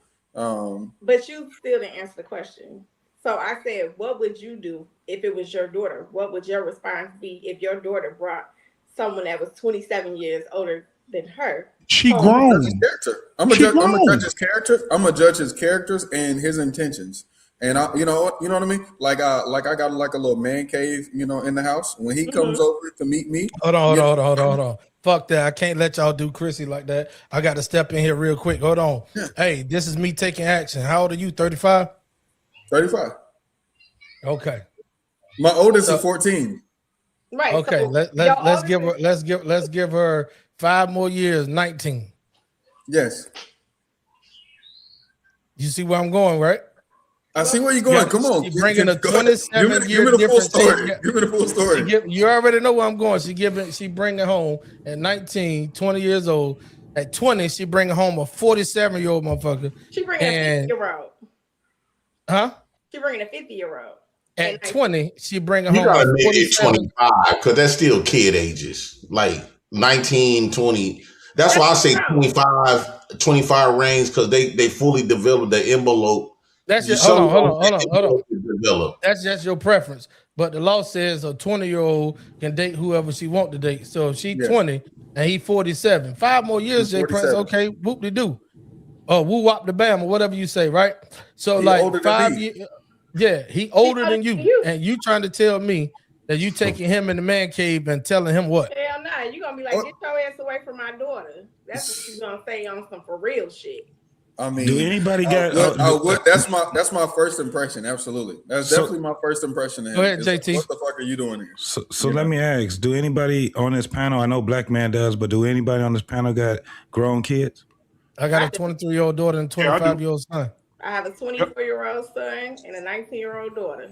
Yep, and I got a daughter that's 22 years old, and she 22. Came home with a man that's grown, and she paying her own bills. She out there, she's an adult. And she meet an older man. That's none of my goddamn business. Yeah. So that's the real answer. You don't know what the fuck you gonna do because you can't do shit when they grown. That's it. JT, she could be fucking her professor at the college. You don't know nothing. How you don't know shit, baby? Or she could be fucking. Or if she 20. Or if she 20 and don't live in your house, she could be fucking 20-year-olds. A lot of people that got kids, people that got daughters that are still kids and shit like that. That shit don't work that way. When you see these motherfuckers and we seen it in real life. We done seen these damn 24-year-olds with a fucking man that's damn near 60 fucking years old. What the fuck can you do other than get mad? That's about as far as that shit goes. You get fucking mad. Now, the thing is this. The age, it ain't never been a problem with fathers when it come down to their daughters dating men. The problem has been the quality of the man. It ain't never been a big ass problem with the man being older than them. That's what the problem actually is. So the nigga can be the same age as her, even younger than her. And that motherfucker, the quality of him is what we have a problem with. We'll deal with the whole thing of her dating an older man and things like that, because being a father, what we would do is have that fucking conversation with that nigga. However, if your relationship has not been like that with your daughter, ain't really too much you can say about that shit. Nope. That's the real answer. Yeah, and then we got Tracy Ellis Ross out here fucking a 24-year-old. I ain't heard a woman say you nothing. You ain't gonna hear him say nothing. I slightly disagree with that. Nothing I'll take Nia Long any day though. I slightly disagree with that. I think the only reason a lot of that stuff happening, because they didn't have a father. And that's why a lot of older men felt comfortable to even approach their daughters. If a man that has been involved in their daughter's life and he real present, even after she get grown, men typically gonna be like, that's gonna be nothing but problems. Because most men, what we not mentioning when we was asked that question is that life is a contradiction, and we are a contradiction. It's a lot of stuff that I prefer doing to women that I would not want my daughters to do, but I would allow my sons to do it. I would champion my sons to do it. Life is a contradiction within itself, because life is complex. Ain't no 1 + 1 = 2. That's not how life works, because you forgetting the nuances, you forgetting the emotions. I cannot sit up here, somebody my age, or I call aunt, dating my daughter. I don't care what age my daughter is. So I think that if the father presence was never around, then this is how that's been happening. But if we would have had father's presence, a lot of older men would have never, even the ones that were coming up to high schools, a lot of men wouldn't have been pulling up to the high school if they knew they had to deal with that father. So JT, real quick, I'm gonna let you hop on the camel and ride to Egypt. Listen. Yeah. What about the grandfathers and the great grandfathers who were 19 marrying 14-year-olds and they've been married for 63 years, 70 years? They're gonna tell you that's the oppression. The women gonna tell you that was oppression, that was against the women will. The fathers were selling the women off. That's what they're gonna tell you. Because let me tell you something. That wasn't true either. Right now, my grandmother's 93 years old. My grandmother said, I got married when I was 14 years old. She said, but let me tell you the difference. She said, at 14, I can do 100 things more and better than the girls who are 14 today. But even with that, she said I know how to but even with that, BMU, churn the butter, pump the milk out the cow, iron, cook a full course meal. They knew what to do. But this is the thing: there was still tradition and all of these things. They understood the reason why they were doing what they were doing also. Right. So going back to what JP was saying, that's why I said that it wasn't the biggest problem wasn't the age of the man. It was the quality of the man. It's always going to be the quality of the man right now. So even if that man, even when you see women being with men, of course, I do agree with this part right here. When a man knows that you don't have men that's in your corner, he's going to try to take advantage of you. He's going to try to take over whatever it is that's going on but this is the thing. You will also fall in line with that type of shit because you don't understand what it is to have some type of leadership when it comes down to principles, when it comes down to having direction and things like that. Most men, that's why I say we have to go to the point of the quality of that man, because most men that get with women, they're actually looking at having a family with that woman. No matter what the fuck they telling you. The ones that ain't looking for that shit is the ones that know that she don't have men to protect her. Right. There's a lot of older men with younger girls who are having families right now. Hey, y'all, let me go ahead on the pass the mic around. We got Ronnie Woodham, been very patient since the beginning of the show. Ronnie, what you think about this 27-year age gap? We're gonna move from Ronnie to this is me taking action. Then what up, Hinky in the building, man? Thank you for pulling up on us, brother. We're gonna move to them three real quick, and then we got to get to the next topic. Go ahead, Ron. I want to say game recognized game for sure. I remember when they was hating on Genuine when he come out with his revamp tour and his dances were so piss poor on top of stage. But look at him go now. If the man's doing it, he's doing it. And he's a grown-ass man, and she is a grown-ass woman. That is a fact. And either one of them commit a crime, guess what they get tried as? A motherfucking adult. So I got a little age gap, but from my experience, it really was, I agree, like on both sides, actually. Like he talked about the character of the man. I think it works both ways. And we don't know what's going on between that relationship. She might got him for real, and he been looking for that all his life. And right now, I got a woman with a 16-year gap, but I promise you, she will do anything for me because she knows I will do anything for her in Amen. return, to include and then not to exclude taking a motherfucking bullet. So there's just something different with that type of relationship. The age just doesn't vary at that point. And you looking at life. So I say good for Genuine. Good for her. She probably got a man that, I mean, I grew up with Genuine, so you can't tell me he ain't got game. Yeah, so just to let y'all know, Genuine is real. 55 years old and the young lady is 28. So this is me taking action. What we Go ahead talking on. about then? What we talking about? That's what I'm trying to tell you, man. T-Max, real quick, T-Max. Ronnie, I got something for Ronnie. Ronnie, brother, I'm going to tell you something. What you got? I want you to get security, because if you go in the wrong hood with that beard, them women going to shave that shit off. They need a lace front. They definitely looking for you. Bro, that's what I was agreeing with. Somebody said earlier about that, like, nah, I don't be cheat. Somebody was like, somebody put it in comments and they still cheat on them though. Nah, yo, I cut all them. They be mad. Bitches be mad as fuck. I just cut them off. Like, nah, I ain't Yeah, they looking for your beard, bro. They want that shit. I know. But my shout out to the beard gang. Shout out to the beard gang. In the building. That's right. All right, go ahead on. This is me taking action. Do your thing. No, bro, I think congratulations to Genuine. Congratulations to the young lady. Yeah. You know, I mean, to find somebody that you're in love with and that you're willing to support and take care of, I think it's a beautiful thing. I don't really. There you go. She's beautiful. Look at her. Hey, you know, I don't think there's nothing wrong with it. I really don't. Yeah, I really don't. Hey, look, they don't like y'all gawking over the younger ones, even though she's 28 years old. Fine. Almost 30. I mean, that's for real. I think he's upset because now the old one got to compete with the young one. Hey, Jay Prince, you hit it on the head. Go ahead. Say what you just said. I think these older women who's pretty much stale at this point, they upset because now they have to compete with these young women, and it's no competition. I don't care how much wisdom you got. Us men, we don't care about a woman's wisdom. All we care about that youth a little bit, that big old ass, actual arch. You know, that body look good still. A lot of these girls in their 40s and stuff, legs be looking like construction workers. All right, check this out. Hey, listen, we got Hink in the basement in the building, man. What's up, Hink? Go ahead on and drop your dime, man. I'm sure you might have a different perspective. Genuine, 27-year-old, 27-year age gap amongst the chick that he's engaged to. It's crazy. Yeah, I guess I don't know about what Jay Prince talking about. Don't want no women with no wisdom. That sounds crazy. I don't want no dumb woman, because if I want a smart woman with some sense about it, she's gonna be teaching our goddamn kids. She can't be dumb. That's crazy. But if that's what he wants, that's what he wants. But as far as Genuine, look, I'm not gonna fight against it. I just wouldn't do it because I don't know what I'm gonna have in common other than getting some ads from a 27-year-old woman. I mean, I can't. Yeah, our interest is going to be totally different.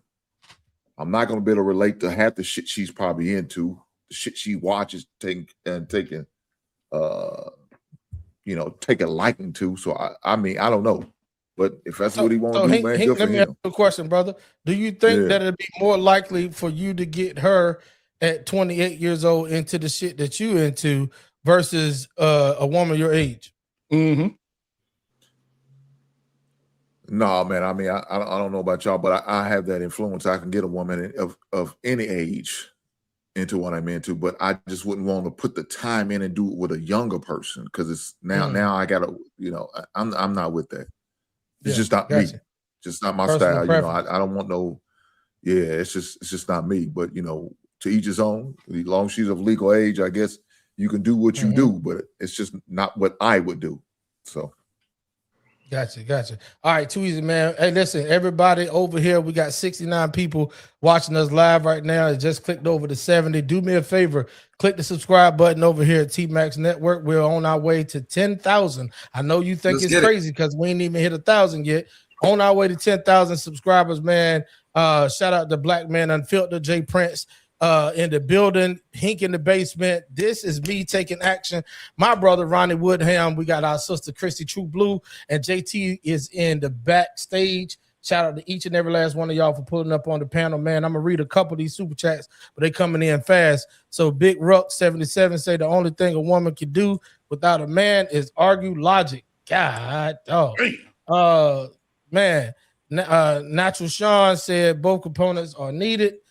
Eric Hayes, shout out to you, homeboy. He said, damn, that's why you are single. I don't know who he's talking to, but I think it's Chrissy True Blue. DJ Witch Doctor said the relationship is the prize, not one or the other. The relationship is the prize. Christopher Spain says women move nations, the first ones to teach. They carry what's in the womb to start ongoing things in life. The White School Podcast say shorter buildings. Okay. DJ Witch Doctor says the family is the prize. All right. That's a fact. Christopher Spain says the ideology is dumb. I think he's talking to you, Jay Prince. I just assume, homie. I'm gonna go all the way down to the bottom of these super chats coming in fast. Emerald Coast Stacker says, bro, I'm moving like, all right, I tell you what, BMU. I got you. Boom. There you go. Let's go, BMU. Oh, you single because you on a panel and not with your man on a Sunday evening, ma'am. God, oh. Bless up, White School. Bless her. Could y'all be back on topic and just ignore that idiot, please? Have you reached the big 4-0 yet, or you passed that? Hold on, JP, got a lot to say. If she the clearance, what y'all is? Nigga, you the nigga on that picture. Fresh meat. That semen always gonna be fresh. Yeah. I'll come up next time. No, I'll come up this time. That mean her hair not done. Don't talk shit. Hold on. He's reading the comments, bro. Eric Hayes says she fell off the clearance rack. Damn. Just enjoying, not throwing shade or anything. And yes, this is a beautiful Logan Browning pick. I look familiar, but no, it's not me. But I'm not a troll. Yeah, I know. I seen that woman on TV before. She bad. Emerald Coaster Stacker says the look on Chrissy's face. Eric Hayes says men don't want dried up stank on the bank of the river. I know that's right. Just Being Jazzy says, Jay, thanks for saying this. I sense this is my teens, not that my mom was feeling a type of way when I started to graduate high school. That's when I know, spot on. My second time seeing this guy, and I would never date someone like him. I would be walking on eggshells with him, and that I would never do. Jay Prince, they talking about your ass. She said, pushing 60, acting like she 20. Damn. Very bad neighbor says, Ronnie, would own all y'all and get Christy pregnant. Time running out. When I started developing, my mom started acting weird for some reason. That's colorism for you. Yep, go get her 988. Shut up, JP. I can't read. 9888. I would never date a woman in their 20s or any woman that my daughter age. I would love women that my age or closer to my age, which is 50. That's really good. What's wrong with half-century-old coochie? He gonna still have him a young buck on the side, bro. Like Charles Cook says, hi, everyone. Emerald Coaster says, I couldn't imagine being in the modern dating market. 50, I'm dead. This is between 25. That's in between 25. They roll 5 dudes by 14 nowadays. You're in your 30s, so you can date 20-year-olds, my brother. 48 and dating a young lady in her 20s. We all know what's going on there. A lot of these girls fucking police officers, teachers, professors, old Jesse in the trailer park, sweet dick Ronnie. The man laughing. Yep. Oh shit. I think the look on Chrissy's face, reality is sitting in on her, and she like, damn. Hey, come on. He right because an old guy at my old job said his mom was 14 when he was born. Yeah. On a farm. Y'all need some pushback up there. Come on, E-Man. I'm disappointed. I'm disappointed, you guys. I'm gonna let y'all finish, but this is crazy. That's crazy. Y'all crazy. 27 years is horrible. E-Man, you got a age gap too. I'm in a 16-year age gap. I'm in a 16-year age gap for about 8 years now. Shout out to you. He needs somebody to take care of him now. Will Smith bottom, right? Ronnie is, I ain't saying that shit. Y'all are okay with this? E-Man got some pushback. Hello, give Ronnie. Hey, Ronnie, read your own chat, bro. Read your own chat. Ronnie married, but hey, you still can take that, man. Flattering to you. I've been told y'all black women look. I've been told you when it comes to modern men. Hey, They Ronnie, look. it's all good, man. Ronnie, it's all good. They laughing and they love you. Hey, look, Natural Sean said y'all mess with the old and the young. That's crazy. And they just say nobody is trying to get with Jay Prince. Trust me. Everybody laughing at it, right? First lady says, I would never compete with a young woman. Actually, I look younger than most of the young women. When they tell me their age, I'm like, what? And okay, from boom, got $1 super chat over there. Shout out to BMU, Charles Cook, over there with the super chat. Yep. Stephen said, my nigga Sean, they talking to each other down here with these comments. I'm about to get through them. All right, we down here at the bottom. T-Max, have JP explain what pussy money is. All right, we're gonna have him do that here shortly. She says, and Carucci, and what's his name? Deion Sanders. Deion Sanders, 60. Yeah. Carucci is 30. Yep. All right, man. Hey, shout out to Ronnie Woodham. Just being Jazzy says, and Mayweather doing it too, and his younger daughter. Matthew, Ronnie got a sister. Hey, Ronnie, put that picture up. What? Ronnie said, y'all gonna stop putting smut on his name. He in the building. Yeah. All right, let's get through it real quick. B Muff says, I have a co-worker with 12 kids and 8 baby mamas, and he is in his mid-40s. God knows. Shout out to BMU on that stream over there real quick, giving everybody to pull up. AZ MWR7P says, they do always greater amen. And then this is me taking action, say, let's go, share the live for show. And he said, let's go share the live. All right, too easy, man. Wife School Podcast shouting you out, Hank. Yep. And then DJ Witch Doctor say respect. What up, Witch Doctor? Pull up, bro. You welcome. And then Natural Sean say, what up? All right. And then this last one, got kids her age, nothing in common. All right, let's move on to the next topic real quick, man. I just wanted to pull up. Oh, you gotta let me respond first. You can't move without letting me respond. I'm out here in the South, man. Y'all know these countries. Huh? All right, too easy. Go ahead. I'm in my mom's house. You know, my mama, we out here in the woods. Go ahead. I'm kind of disappointed. Now, I'm kind of disappointed because this really sick. I hear a lot of people co-sign it, maybe because they agree with it, but I think his oldest child is 35. Like if we really put this in perspective, he's dating somebody younger than his top 2 oldest children.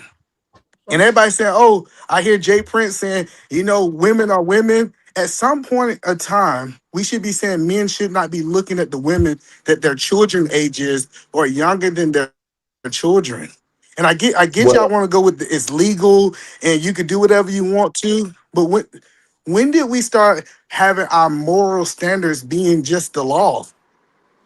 And so I get you. I get y'all saying that's the life y'all want to live. But I really think it's something very weird for a man that's 57 years old to say, I'm interested in someone younger than my kids. Hey, let me ask you a question real quick, Edie, man. And listen, first of all, I don't think nobody up here said that we would personally do it. We just said that there's nothing wrong with that. If anybody up here feel as if they personally do it, both will be consensual adults. But let me ask you a question, bro.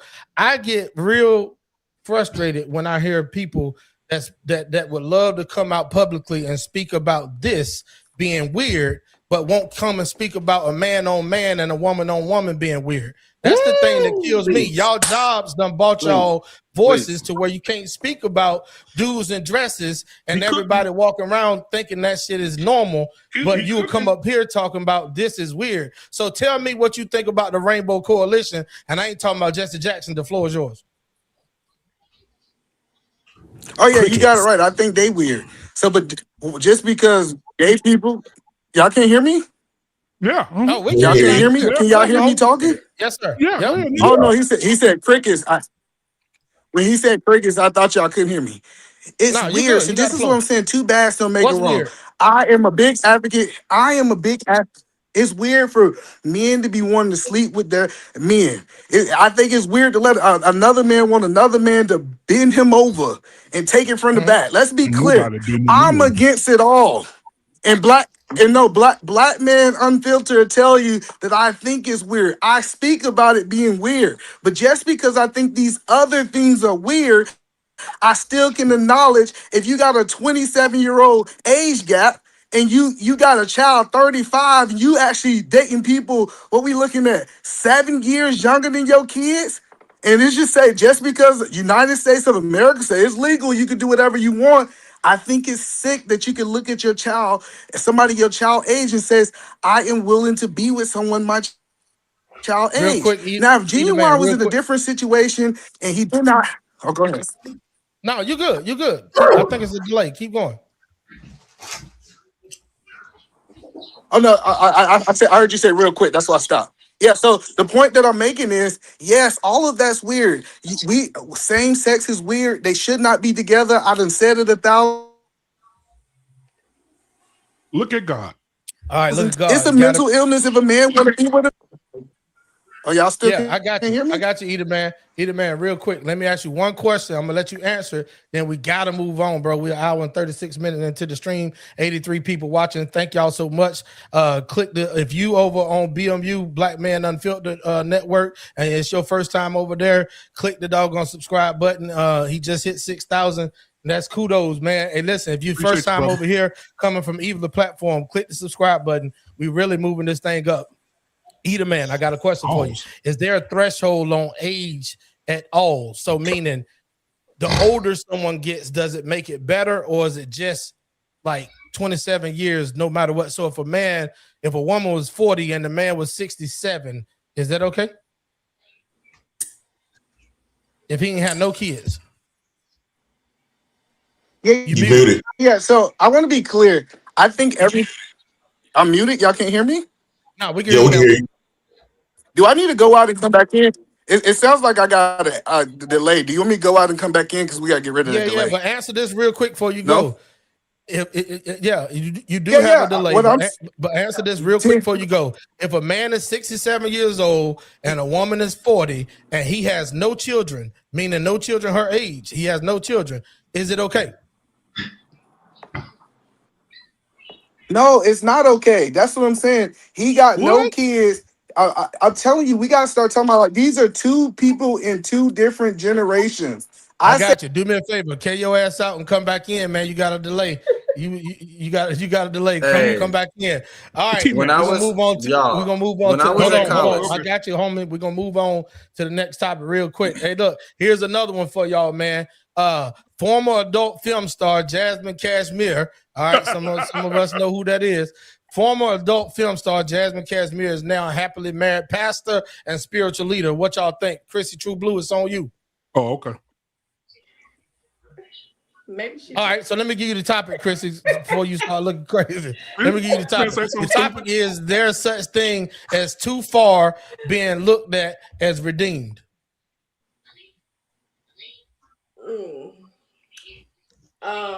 Maybe she changed her life. I don't know. Oh, look at this sisterhood, boy. Look at this sisterhood, a motherfucker. Hey, what did she do? What, she was a porn star or something? Motherfucker, boy. But yeah, she was an adult filmmaker. You already know what that is. Yeah. Oh, man. So look, let's Let's get some new voices in here. We're gonna come back up to the top. JT, what you think, man? Hey, listen, is there such thing as too far to be looked at being redeemed? Yes, absolutely. Talk on it. Talk on it. Certain things you're just not going to be afforded the luxury. You cannot be a porn star and think that your ass can come all the way up to being a goddamn evangelist. That shit don't work that way. Your past, it does matter because it predicts and precedes your future. That's basically what it is. So if somebody finds out that you was in the porn industry and then you're trying to be a evangelist, they can't take you serious. Not saying that you can't be a evangelist, but your congregation gonna look real shaky. That's gonna because the message that it shows, the message that it shows is that No pun you intended. can be anything. You can do anything in the world. No, you can't. You can do what you can afford to do. There are certain things in life where you can't redeem yourself. And I ended with that. There it is. There it is. Hey, Hink, on And you, T homie. Mac, do I still got a delay or no? Oh, not Do I still a got little delay? I'm bit, good. but you good right now, bro. You good. A lot We better. got some more people pulling Okay. up, but hey, Hink, coming to you, bro. Is there such thing as being too far from being redeemed? Yeah, I mean, this right here is a prime example of going too far for real. I mean, this is crazy that this woman is doing that. She shouldn't. I'm just trying to figure out who made her pastor. You know, who ordained her to be a pastor, allowed that shit to happen, man. I don't understand, man. You know, but this you are talking about the same. Is she a Catholic priest? What is she? I assume is she a priest? She's a prophet. Yeah, no, she a pastor. Yeah, she want to lay hands.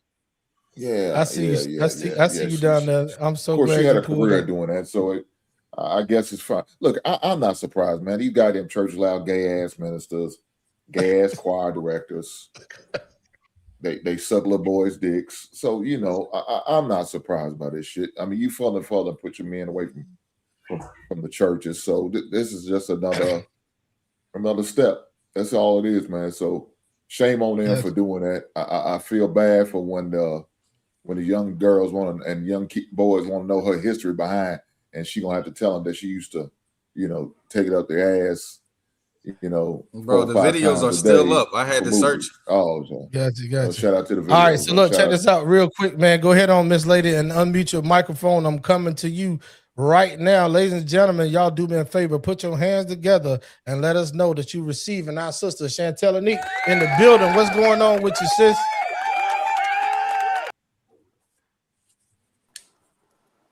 Hey, y'all. What up, though? Damn, I feel like I'm from Detroit now with this shit. JT, you see what I'm talking about? You got me fucked up. Hey, listen. Let me say something about the hoe real quick. The hoe in the pulpit real quick. Hey, the last frontier of a whore is Christianity. The last frontier of a whore is Christianity. It's simple. It's simple. Because look at her. Why didn't she find God and become a pastor when she was 23, 33? Now that she's 50 and that coochie ain't worth a damn on camera no more. Now she got to find the next best thing to make some money. And what is that? Putting on a robe and say, turn to Proverbs 1:25 and look down what John said. And now she's a pastor. She knows where the easy money is. It's tax exempt. She don't have to worry about taxes being taken out of her check. She's a whore. She's always going to be a whore. And she can't get up there and talk about Mary Magdalene. How's she going to talk about Mary Magdalene when she's a whore? She's a whore. I'm in a disagreement nowadays. Can I ask you? Yeah. I'm in a disagreement with this. You can I ask you a question, sir? Yeah, what's the question?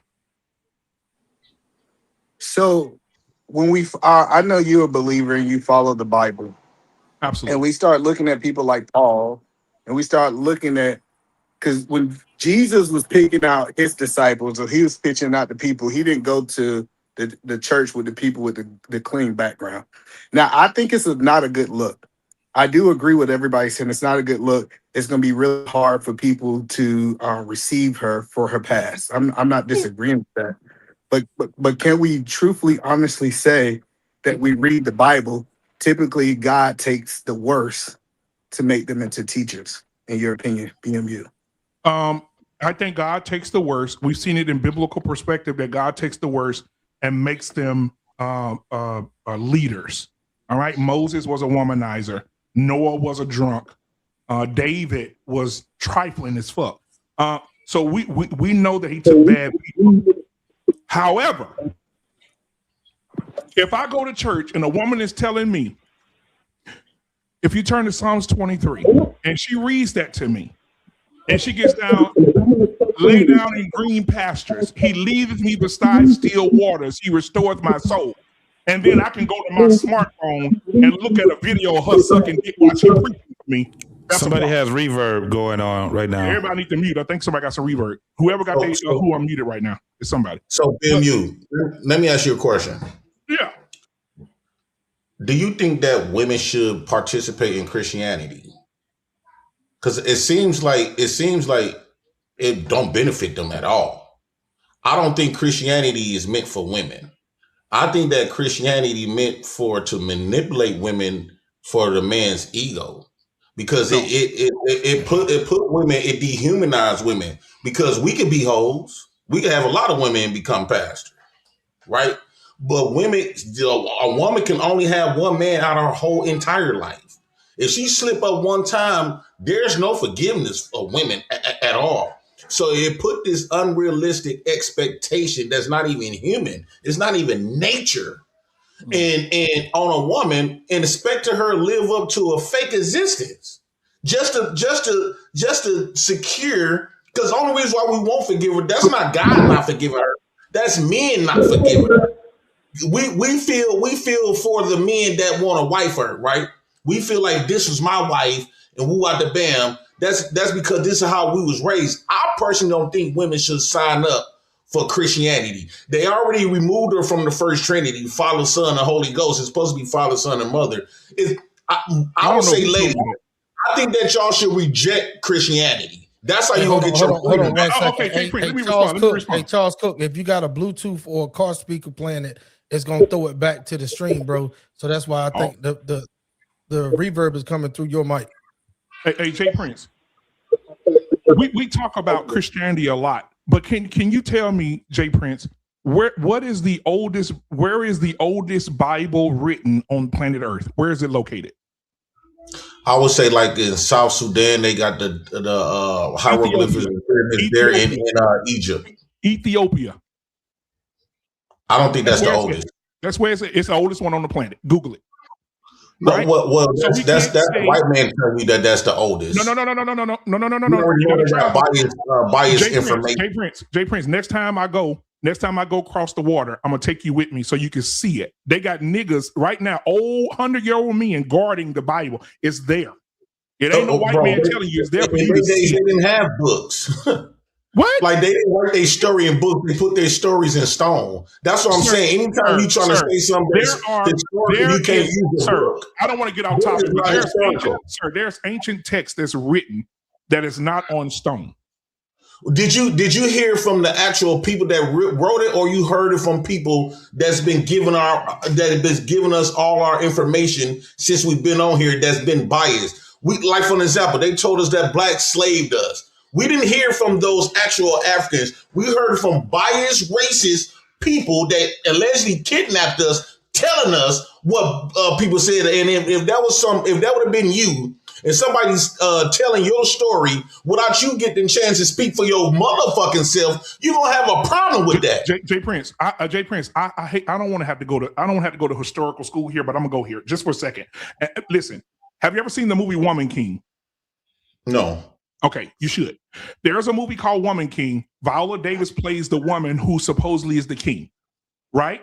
In African historical text, that tribe existed.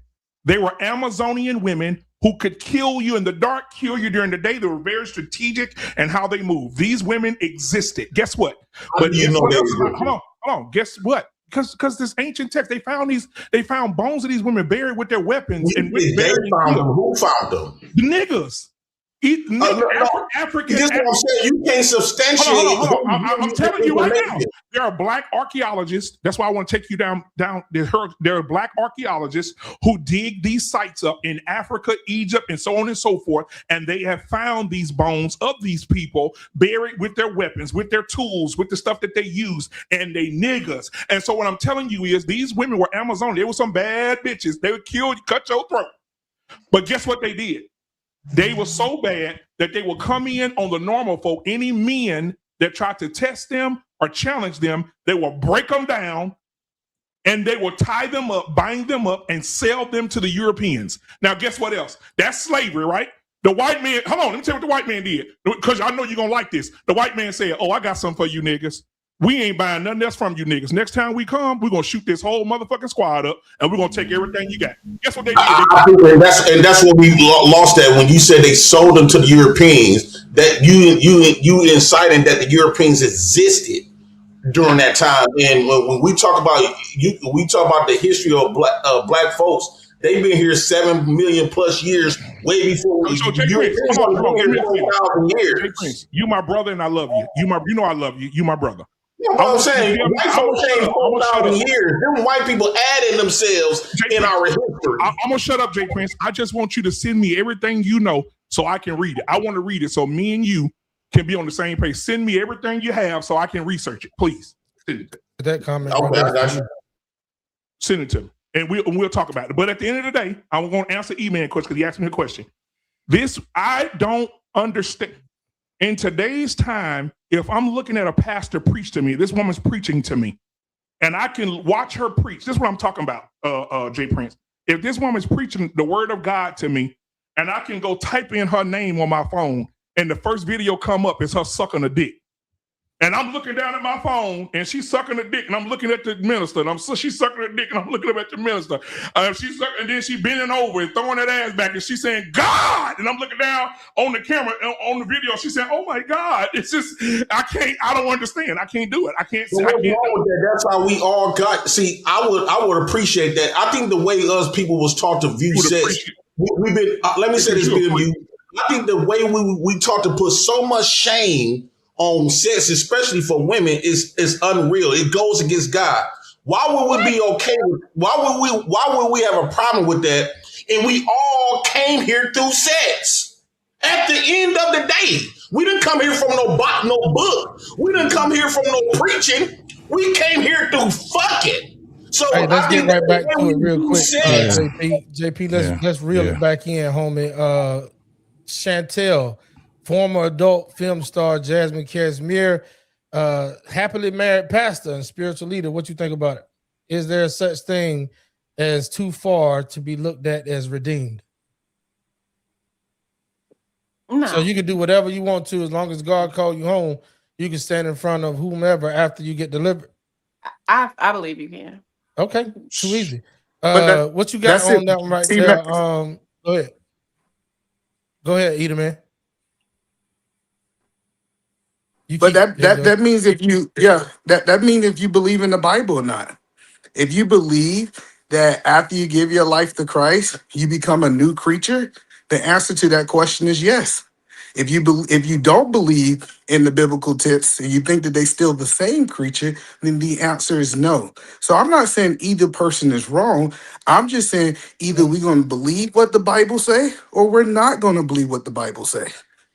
But if she got baptized, it's twofold because the Bible says that we have 77 times 10 sins to make before you go to hell, you know. But then at the same time, like, who else is going to preach to the porn stars? Who else is going to preach to the, to the crackheads? I'm just saying, who else is going to preach to those people? This is me taking action. You said the Bible said what? How many? The Bible gives us how many sins we can make, and it's 77 times 10. The scripture says this. The scripture says this. I'm sorry, y'all. I'm a biblical historian here. The scripture says the righteous man's falls 70 times 7. Yeah, and that's talking about forgiveness. They're talking about forgiveness. That ain't talking about going to hell, homie. Yeah. But T-Max, do you agree with what I'm saying? If God called her, because that's between her and God. If God called her, man, you are spot on. I agree, and I agree with Chantel. God didn't call her. And then Hold on. what Black Man Unfiltered got to understand, you're not for her congregation. God Yeah, didn't hold call on her. before we go there. Hold on before we go there. Here's what I want to say. The problem with her situation, I'm not saying it's right or wrong, but the problem with her situation is that somebody can walk in her congregation and hold up their cell phone and press play, and her pastoralship is going to be shown through all of her legs being cocked open behind her neck and everything else. I'm not saying she can't be redeemed, but there's a difference between somebody just falling by the wayside and doing all types of sin versus your shit recorded. It's like Kim K. Everybody keeps saying she's a redeemed lady to the world, but Ray J can always say, y'all saw that video. Go ahead on with it. JT, go ahead, bro. Yeah, so the problem that I have with people is that they're subjective when they're talking, because if you go by everything to the letter with the Bible, you're going to contradict yourself. So therefore, the thing that we have to do on this earth in the times that we in right now is to use our discernment. And that's why I said using my discernment and answering that question. No, she cannot redeem herself. Nobody's going to let her redeem herself. That's not going to happen. Not in 2026, 27, or 28. None of that is going to happen. But you have people that sit back and try to fight for her, and then they would try to use the biblical teachings, but they're half-ass doing it. You dig what I'm saying? So what they're doing is pulling things like a smorgasbord out of here to prove their point. But if you go by the whole letter of the Bible, she definitely would not qualify for anything that we're talking about. But that's not true. It's not true, JT. Because E-Man, hold on. Let me E-Man, respond hold on, first. E-Man. Can I respond to him first, If though? R. Kelly get out of jail today and start a Baptist church, how many of you niggas are going to go? See, but you keep arguing. Your point is you arguing that is this a church for me? And I'm trying to tell you is we saw Jesus do the same thing that's happening. We didn't with see her. Jesus Hold on. do anything. Hold on. Listen, I'm talking about in the biblical text. When I say we saw, we're going by the biblical text. Okay, We know when we know that he went to get a prostitute, Mary Magdalene, and she was a vital role into building his ministry. She was literally going back and getting the prostitutes, bringing them to Jesus, converting them, and changing their life. So I get that you saying that a lot of people say that church is not for them, but I do think if God called her, it's a ministry for her. We can end this right here. But Black Man, we can end this right here. We can end this. We can end this right here. This over here, though, man. At first, I mean, we all know she's not supposed to be leading the church, period. That's what I was about to say. That's what I was about to say. I don't understand this. So I don't. She shouldn't be leading no ministry. Well, what ministry she's leading? Period. So that should be the first thing. Hold on. So if I can show you in the Bible that that's incorrect, would you accept it? I don't need no ad-libs. I don't need no ad-libs. Don't interrupt me. Just let me finish, because I don't talk much. But the thing about it is why we allow her to lead the church. And like I said, shame on these motherfuckers for allowing that to happen. I mean, we done got so modernized. This is why we doing now. This is sad. There's no way. I don't care about her goddamn background. Fuck her background, right? But she as a woman shouldn't be leading the church. Now, she could lead the choir. She could lead the goddamn women's ministry. That's fine. But not leading over men. We know better than that. But yes, sir. You know, y'all allow that shit. Y'all good with it. I guess it's the new church, and that's why most men are not in there no more. In the conversation. E-Man, jump in there. The Bible says you're talking biblical text, E-Man. So this is me and you talking biblical text. Let me respond to what he's saying. The Bible says in 1 Timothy, it says, I do not permit, this is Jesus talking, I do not permit a woman to teach, preach, nor have authority over any man, because that woman cannot hold who is a man responsible. So a woman cannot come to me. If Chrissy come to me as a pastor and try to hold me accountable, I'm a man. She cannot come to me as a man and hold me as a man accountable. Look at Chrissy. I do not permit a woman Can I respond? preach, nor have authority over a man. It's in the Bible. So if I show you in Galatians that it also says that he see no difference between a Gentile or a Jew, a woman or a man. After they become in Christ, he see them all the same. If I show you that in Bullshit. Galatians, BMU, would you That accept that it? that is Would you taken out of accept it? context. That's taken out of context. No, It's taken out oh, of see, no, context. hold on. All If you right, take Okay, Tweezy. go no, ahead. sir. Look, No, sir. I'm check this not out, gonna let y'all. you do this not. like that, sir. Absolutely not. Hold on. Absolutely not. Before we get too far into Sunday school, I know it's Sunday, Yeah, but I'm before sorry. we Go get too ahead. far, and no, you good. I don't want to go too deep into Sunday school on this topic. Let's get Charles Cook. He been patiently trying to get in and out of the chat, man. I mean, on the panel. Charles, unmute your mic, brother. What you think, man? Former adult film star Jasmine That is Cashmere. Yeah, go ahead. She's redeemed, I guess. Thank you. Charles. All right, going once, going twice. Jay Prince back up here. All right, we're Cricket gonna wireless, a motherfucker. yeah, his stuff all tore up. All right, so what we're gonna do is, man, because we at 2 hour mark.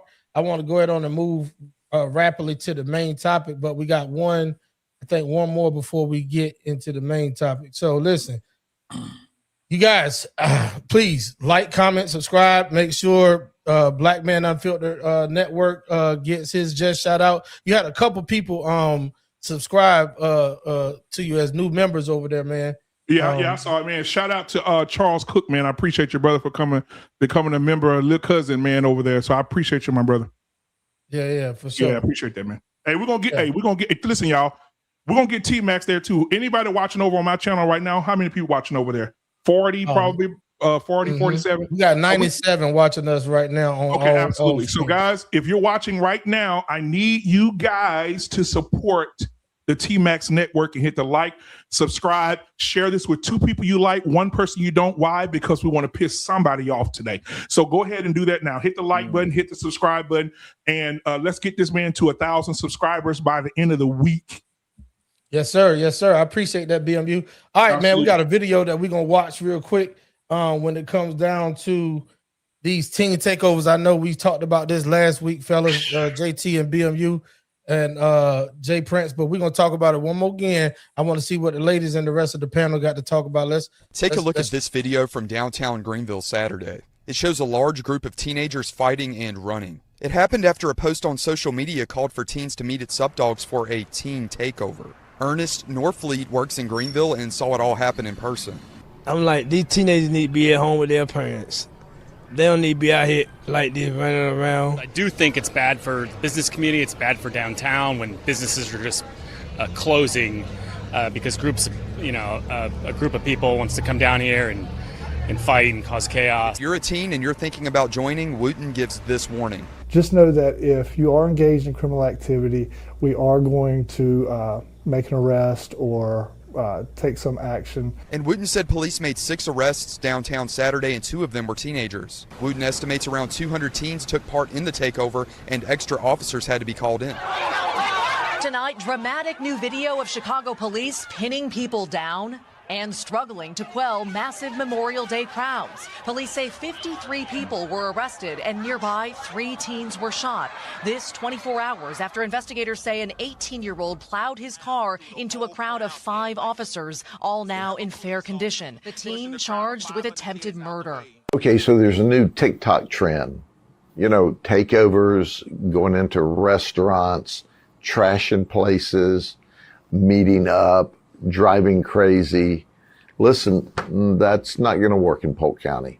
There's a whole lot of laws that not only hold juveniles responsible, but parents responsible for your children's conduct. And then mom and daddy, if you don't hold them accountable personally, make sure they're home when they need to be, then we're going to come lock you up too.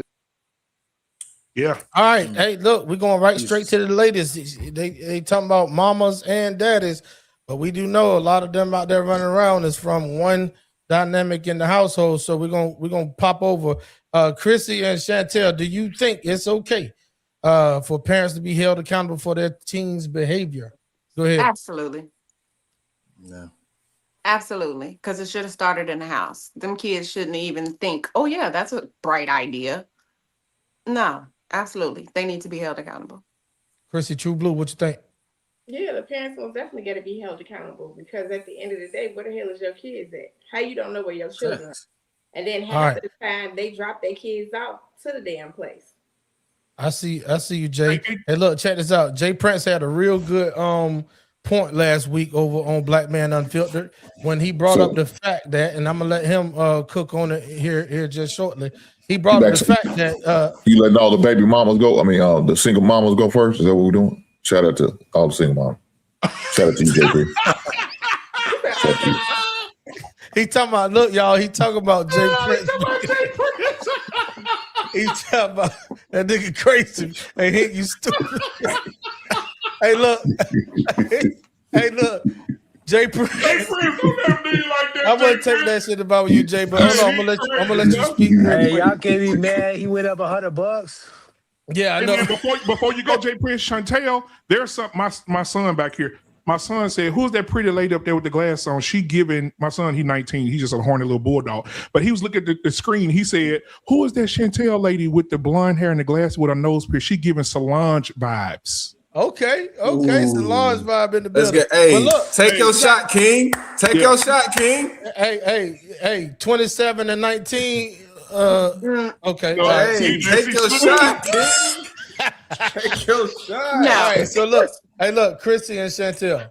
Jay Prince had a real good point last week when he said nowadays parents can't really discipline their kids or make them do shit without the children being able to run down to the system and say they hit me or they abusing me mentally and all this other stuff. Now he said it's a double-edged sword where the parents are being restricted of what they really could do far as getting their kids together versus just, hey, listen, if the system gonna be your best friend, then I'm gonna take my hands off. Now the kids are running out doing what they want to do. Jay Prince, I'm gonna let you speak to that point, and Chrissy and Chantel, if y'all want to comment on what I just said that he said, but he can sum it up, but we'll walk the bell. Yep. So for an example, my nephews, 15, they was like at the time like 13 and 15, no, 14, they was 16. My nephews knew carjacked somebody. And this Mexican guy had a pick and save. They carjacked somebody, drove the car, had an accident, smacked the car all up, and then the police got them on the ground. They sitting up there dancing and stuff. But then when we talking about beating ass, everybody said, no, you can't do that. You got to take their phone away. You got to talk to them as if that wasn't ever happened, as if we never talked to our kids or took their stuff away. No, the environment and the peers take over raising your kids. And then if you sitting up there, if your kids doing up there, and then you telling me, you know my answer going what to do. Well, what you mean hold my kids accountable? So if I beat their ass and they come and show you a mark, all y'all gonna say, oh, that's corporate punishment. No, what you mean? I think at the point, it shouldn't be on the parents' responsibility. Anytime the government is controlling parents on how they parent their kids, well, you raise them then. It's your responsibility. You done made it against the law for us to beat the dog shit out of our kids and to keep them from doing that. So now, since you want to butt in our business because the kids don't like how the kids don't like because they can't do the fuck they want to and woo out the bam, well, you raise them then. You take care of them then. And whatever them kids do is on you. My sister gave up her hands. Like my little nephews and them got their house shut up, got their daddy house shut up 3 times in 2 weeks. One of them got shot in the chest. Luckily, he's still here. He was only 15, because his girlfriend told my nephew to steal her own mama card. And the mama and the stepdaddy pulled up and shot the car with her daughter in there. And he ended up hitting my nephew in the chest. They could have off her own daughter. But y'all telling us that we can't, when kids are getting their ass beat, they wasn't doing all of this shit. So this is on the, not only just the government, this is on every motherfucker that shame parents. It was a couple of videos of a daddy whooping his kids, and all you soft motherfuckers, primarily the people that don't even got kids, had some fucked up shit to say. So now when my kids busting your shit, taking your shit, oh, you should be on the parents' law, mother, and fuck you. You know what? It's the prison pipe. It's the prison. It's the prison pipeline. If you can't say nothing to your kids, and your kids can go to the school and talk to the counselor, and the counselor calls CPS. And remember, I told y'all 2 weeks ago on the show. Remember, JT, 2 weeks ago, my cousin's son, his dad is dead. Her son told her, if you put your hands on me, I'm gonna go to the counselor and they're gonna handle you. She didn't believe him. He went to the school, told the counselor. The counselor has CPS doing a full investigation on my goddamn cousin. Now he telling her to her face, don't make me call them people on you again. She can't do shit with him. He's staying out after midnight, 1 or 2 o'clock in the fucking morning. She got no control over him because them people gonna come put her up in them cuffs. So now she can't do nothing. She can't. It's the prison pipeline. So then when you can't whoop your kids' ass or discipline your kids, then they go steal something. The police get them, put them in jail. The state has another body they can collect money on because they stopped you from doing your job. JP is 100% correct. And guess what? My own daughter ran away. She don't do it no more. I'm proud of her, but she ran away 3 times. About 4 times it took my little baby. My little baby was like 1 and 2. Could have got themselves. You know they was crossing streets. They could have got hit by a car and killed both of them and the baby. Yep. Or they could have got kidnapped. And what the bam? All because they didn't. I told them like she spent $400 on roadblocks off my car, and I'll go to whoop that ass. Bro, Yeah, JP, go ahead, I'm agreeing. I definitely believe in disciplining the child, especially as being either a father and the adult in the situation. But at the same time, I have 5 girls, I have 1 boy, and my girls, for me, it's better to discipline them by getting them up early in the morning before they want to get up. Making sure that the dishes is done before they go to bed. That's a different discipline. Don't get me wrong. I don't mind taking my hand. I don't mind popping them. I really don't. But at the same time, a 15-year-old kid, sometimes you have to find different ways. Hold on, sometimes you have to find different ways to discipline the kids. Now I'm not saying that it's all the way right, but sometimes you have to find different ways to discipline the kids. If they love playing sports, if they love doing some extracurricular activities, you have to say, well, nope, you're not going to do that. You're not going to do that because of this. And so, what if they say I am going to do and they challenge you? That's what kids do. My nephews can do that. Challenge me, you're getting up at 6 o'clock in the morning. Challenge me, you're getting up at 6 o'clock in the morning and we're going to run. And what if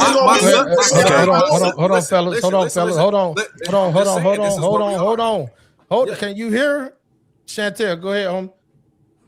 My thing is, how are we waiting until they're at this age and now they're having all these problems? These values and morals should have been instilled from them from birth, so that once they're at this age, they shouldn't even be a thought for you to even come to me and say some wild ass shit. Shouldn't even come to your head. Chantel, let me say, can I say something to you real quick? It's something called peers. Hold on, Jay Prince, because we was talking biblical earlier. The Bible says ignorance is bound up in the heart of a child. That means they're going to do dumb shit. They're going to do dumb shit. And they say, spare the rod, spoil the child. We stop it at a young age. We can't whoop them at a young age. I remember one time I slapped my daughter on the hand. She was at Walmart, and she picked up some off the shelf and tried to put it in her little jacket. And I said, girl, put that shit down. The white lady beside me said, I don't think you should be putting your hands on your child. I said, bitch, shut up. This is not your child. Take your stupid ass on somewhere. You can't just say, I'm gonna call somebody. Well, call them. We all gonna be some fighting motherfuckers up here. This is my child. And if she try to put something in her pocket at 4, she's gonna try to do it at 14 if I don't fucking stop it now. I mean, well, it also shouldn't be done in public. In public, you pull that little kid over to you. He says, "Little motherfucker, I'm gonna get your ass when I get home." Mama told me, whenever you do the crime, I'm gonna knock your ass into the flower aisle. I'm gonna knock your ass out by the sugar. If you fuck up, I'm gonna knock your ass out. And we didn't have those problems. Gotcha. Hey, Ronnie Wilhelm, coming to you, man. What you got on the topic? Should parents be held accountable for their children's behavior? I would say to an extent, I think that age has a big play in that. If they doing that shit by then at some point, yeah. I mean, at the age of 13, the age of accountability for the kids, for the teenagers. From my understanding from biblical, so we go on biblical, and I thought he was gonna go that way regarding sparing the rod. Yeah, I almost went there, I thought, but I'm pretty sure I read that you bring them death if you do spare it. So because life is definitely not going to be kind to them. Life is going to fuck them up. I was under the impression that that was the main idea behind Jesus' teachings to the discipline of your children, because life is going to fuck them up, and you ain't always going to be there. And so, at a certain point in age, you talking about these teenagers going around group coordinated and everything, all special op and shit. Yeah, there's some serious shit going on. And where the fuck are these parents? Like, how are there that many fucking teenagers? How is the whole 4A school out there fucking shut up? That shit don't make any sense. So we got some serious problems here. I think it might even be beyond the parents, but at some point, yeah, you gotta hold them accountable. I'm beating the fuck out my sons. I don't give a fuck. They can Gotcha. take my Hey, ass to jail, JT. but they won't hit the streets. Yeah, JT, on you, homie. You've been patiently waiting. Go ahead. All right, so this is what I look at. You guys got to also understand what we're talking about. We're talking about minors and teenagers out here doing criminal activity. Hey, BMU, I'm gonna step out real quick. Criminal activity. And what the people are telling you is this: either you take care of this shit or we're going to take care of this. So the next thing that's going to be on the proposals in these states is the age to try the minors as adults for crimes. So if you are here and you gung ho right now on the whole thing of I don't want to be held accountable, then the next answer is going to be hold they ass accountable. So then what's going to happen is that you're going to have a whole bunch of 14 and 15 and 16 and 17-year-olds in prison with grown people. Yeah. You better make a decision before they make the fucking decision for you. We're not talking about kids doing kid shit. We're talking about kids doing criminal shit. That's what we're talking about. And we can't be so fucking gung-ho. We can't be so gung-ho on this whole thing about not having the accountability for our fucking kids. Listen, most states, this is what's crazy in most states in America, your kid can be emancipated at 16. Most states. So this is what they're doing. They're putting you in a catch-22 right now. You either take care of this shit or we're going to take care of we either make the decision for you. If you don't make the decision, we're going to make the decision for you. We always remove the government fault. You created the problem. You told our kids, if your mama or your daddy do this to you, you come and tell us. In fact, they always try to coerce the kids. If the kids come in with a nappy hair today, anything go home? Do your daddy and them so tell what action are you? But the point is, Jay Prince. They created the issue. No. But the point is what action? Hold on. Responsibility. You created the issue. Let me ask you a question, Jay. You can only smack you can only do this. Hold on, but you had the floor. What type of shit is this? Right. This is what's crazy. The proposal for regardless of whatever it is that you bitch and moan about, you gotta make a decision. No matter what. I don't give a fuck what we talking about. Whatever happens, you gotta make, and if you don't make the decision, then the system will make it. And then the system will make the decision for you, and I'll end it with that. Daddy try to tell you it's nothing else. Is either way it goes, the parent going to jail. Either way to go. If you kill ass, you're going to jail. If they go out there and do something wrong, you're going to jail. Yeah, you a trash parent if that's how you move, dog. Let me go ahead and get my turn in next. What you talking about? You're not living it. You don't got small children. Your kids damn near grown.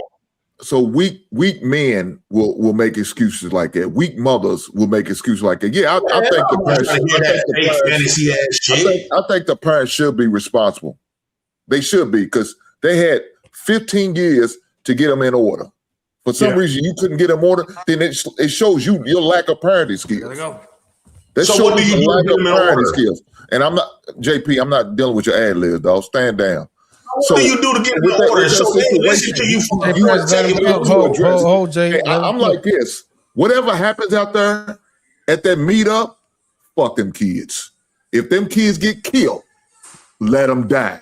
Yeah. If them parents are they getting roughed up, let them get roughed up. Let them get their ass whooped. Because you don't love your goddamn kids. Because if you love them, you know where they are. They wouldn't be out there doing that bullshit. And if they was, you'd be right on the scene, ready to snatch them up like we seen that one black mother after beating her goddamn kids half to death to get at home, talking about what you're doing out here. To say you can't spank your kids, that's a lie. You can't abuse your kids, but you can spank your kids. But why are you at the age of 16 still getting spankings? 15 years, they should have known by now not to try it. There's like I think my man was saying, there's other means. But you know what I do with my son when that motherfucker act a fool? Come on, we're going out in this backyard. You gonna sit on this goddamn wall and hold these goddamn cement bricks. We did physical things. Give me 25 push-ups. You talking smart, acting silly. You're not following direction. Go and do some push-ups. Yeah, we're gonna do some extracurricular exercise. You know what I'm saying? He gonna feel that. He gonna feel that. I'm gonna take away his opportunity to play basketball. I'm gonna take away his cell phone. That's gonna kill all that. But see, at that age, I shouldn't have to spank my son no more. It should be a conversation. If you don't know how to act, go on out here and do these goddamn push-ups. I ain't trying to do all that shit. Come on, do the push-ups. Now, JP, you a weak motherfucking man. We know your bloodline's trash. It's obvious. Like your story. You fairy tale ass, unrealistic ass, bitch ass shit. Let me tell you, I lived it because I raised my kids that way. That's why none of my kids have never been locked up. Other ones in college to graduate. There's a reason why I'm successful with my kids.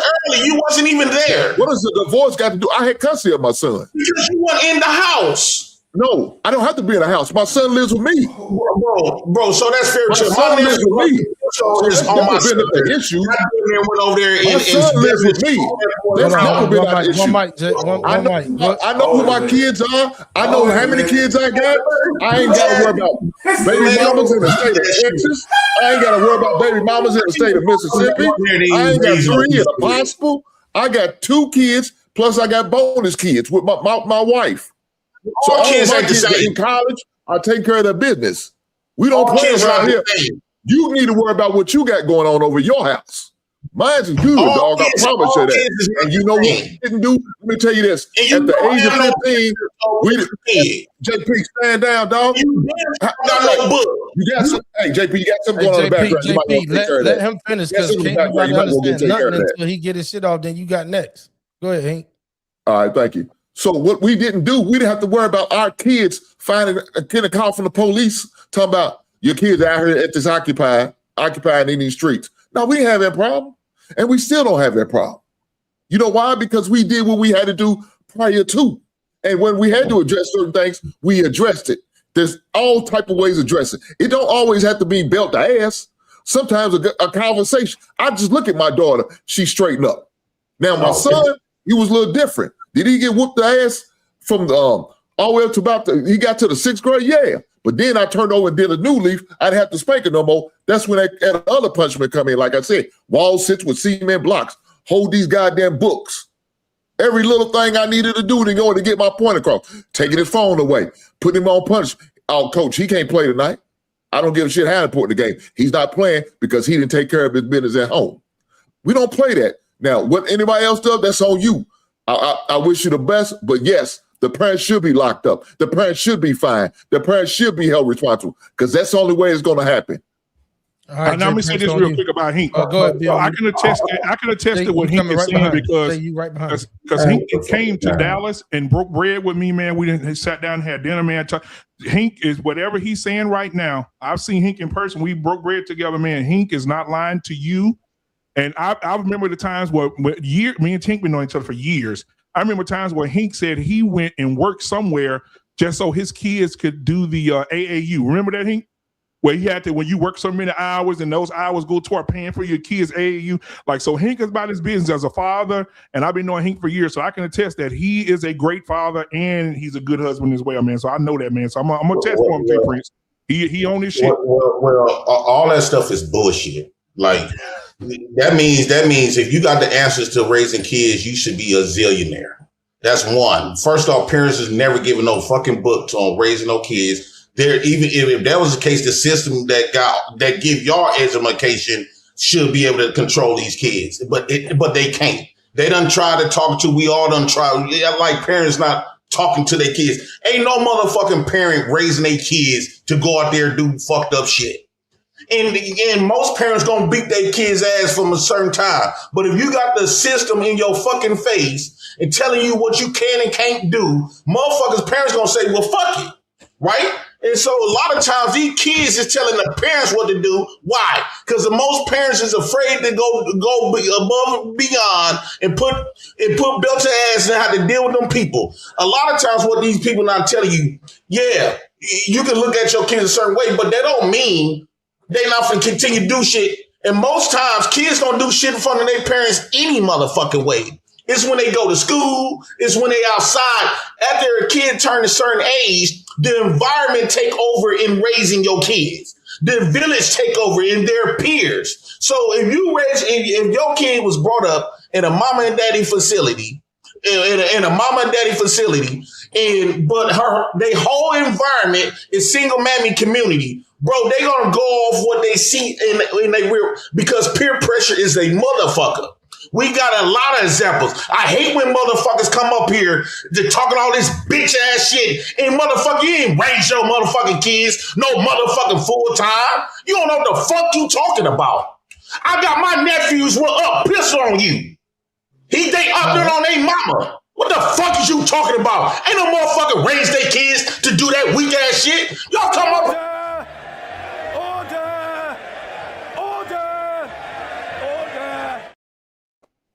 All right. No, Jay, they come up here with this fake ass shit. I got you. All that fake ass shit. Jay Prince, hold on 1 second, homie. So what we're gonna do right now? And these niggas not even raising their kids. My nigga. Hold on 1 second. All right. So now that we got order back in the building, anybody got any lasting words to this topic? Because we do got one main topic I want to get to that I think you're gonna get your blood pressure right back the fuck up, Jay Prince. So you got time. Take a couple breaths. It's coming right back to you. All right. So if nobody else got anything else to say about that one right there, man, this is our main topic of the evening.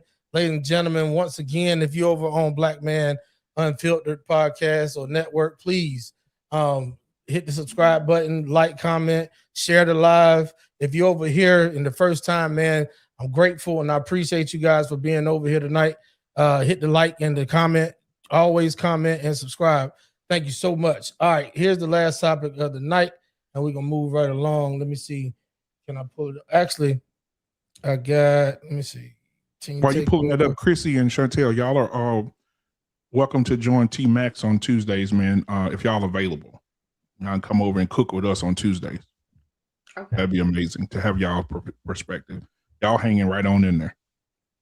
Yeah, they some troopers and for sure, definitely loyal to day one. All right, so here go the end of Arie and Young Miami. There was a situation where this song is going viral all across the internet, and y'all already see the main topic of the night. The main topic of the night is wholesome women are outnumbered. Can it be reversed? Like I said, once again, Arie made some comments, but see, here's what I don't like, BMU and JT and Jay Prince. The media takes what they want to take and they spin it. Yeah. So Arie didn't actually downplay the song. She didn't actually throw shots at Young Miami. What she did was there was a comment against the song. Like someone in the chat was talking shit against the song itself. And what Arie did, she commented towards that comment and said, it's not the actual song, it's the culture that's already shaped itself to receive a song as such. So let me go ahead on and play this video for y'all, and we're gonna get to it. It's a two-part video. We're gonna break it down in the first part. Guys, so Young Miami out here being petty. So if you're not up to date, Arie started an online debate after posting shade towards Young Miami for her viral hit song Spin That. Now what sparked this is at the BET Awards, Young Miami got a standing ovation after they started playing Spin That as she was starting to walk out on stage to present an award.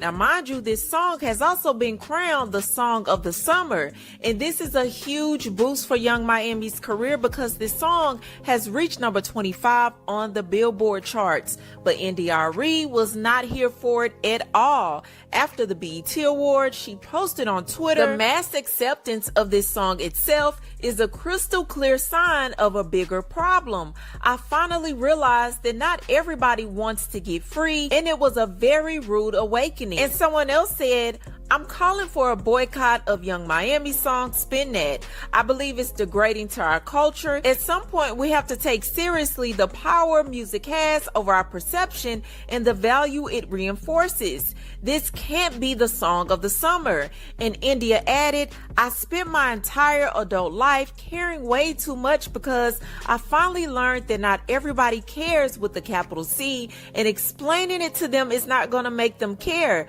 Everything you listen to, see, or eat is going to influence you. So make wise choices, y'all." Now, if you kept up with Arie through the years, then you already know she always went against social norms at the height of her career. She had a lot of hits, but her hits was also very inspirational and empowering to women and our people. So her music has very much always been positive and uplifting. So All right, there you have it. So as you can see, that even that media clip or podcaster took it and spun it out of control, stating that she was going at Young Miami when the words itself in her tweet actually went straight, or IG actually went straight towards the culture and not the song. So who want to open this one up on that first video? What y'all think about Arie? Go ahead, Jay Prince. I think it's probably some low key jealous stuff. She using some stuff that do make sense to illustrate her jealousy. A lot of people do that. If that's the case, she should be having a problem with all the messages. Gay black men ain't shit.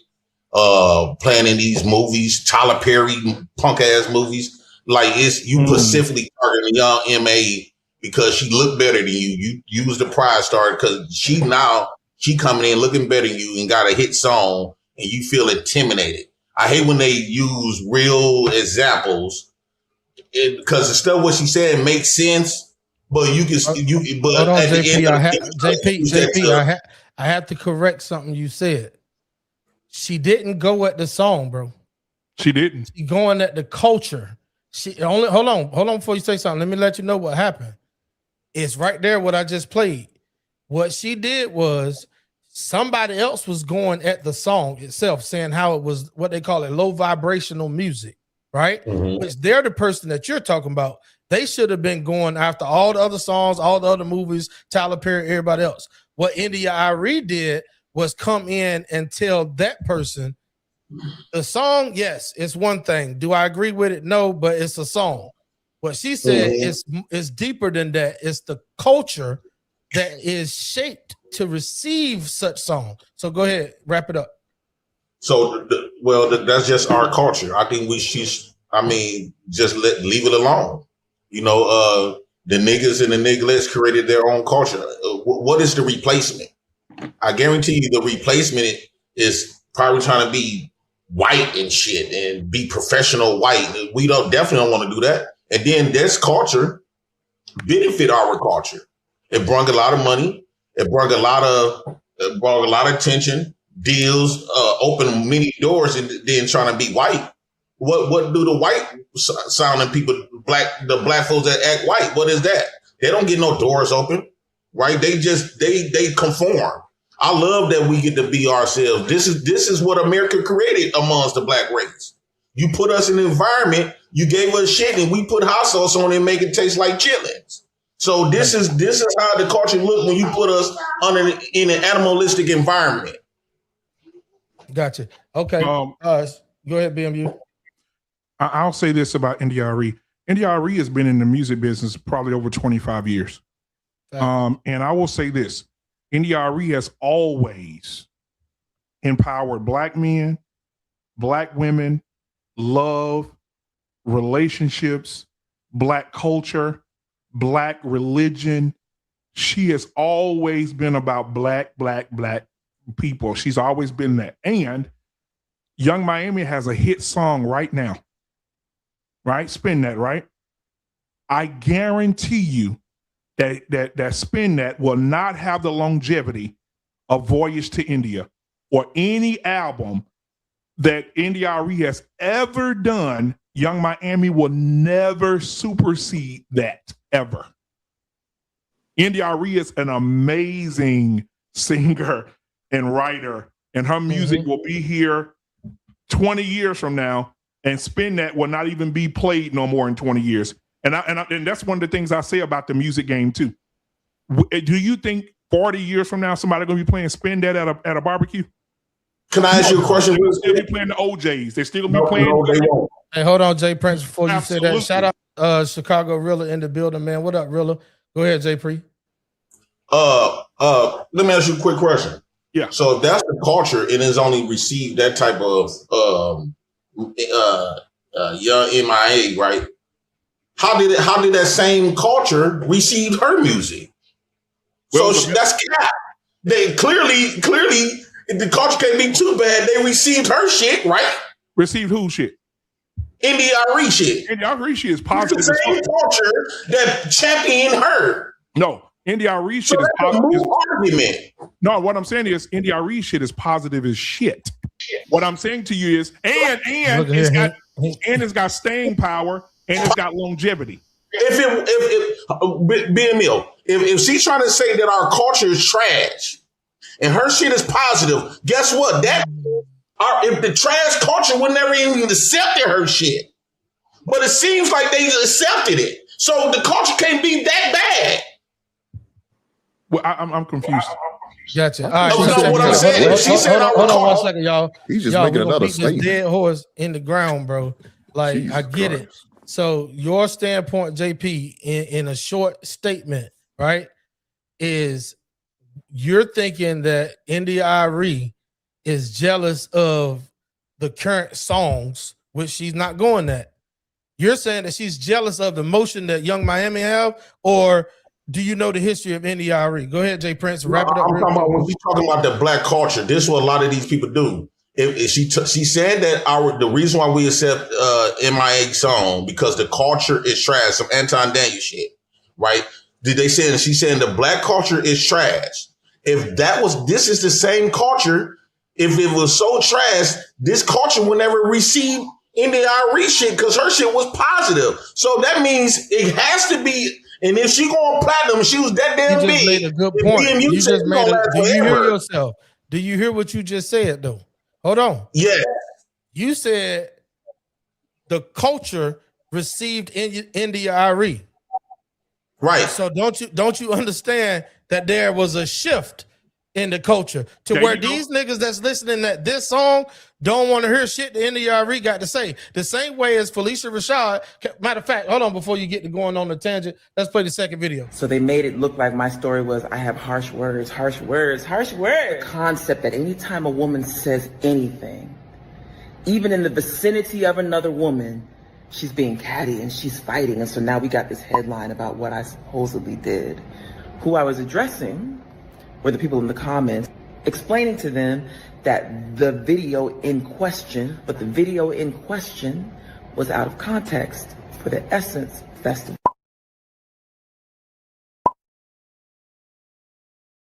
Essence is a 53-year-old institution that was always about wholesome Black entertainment. The brand shifted right under people's feet. That's what I meant when I said context. We're in a space and an era now where the scale is very much drastically tilted.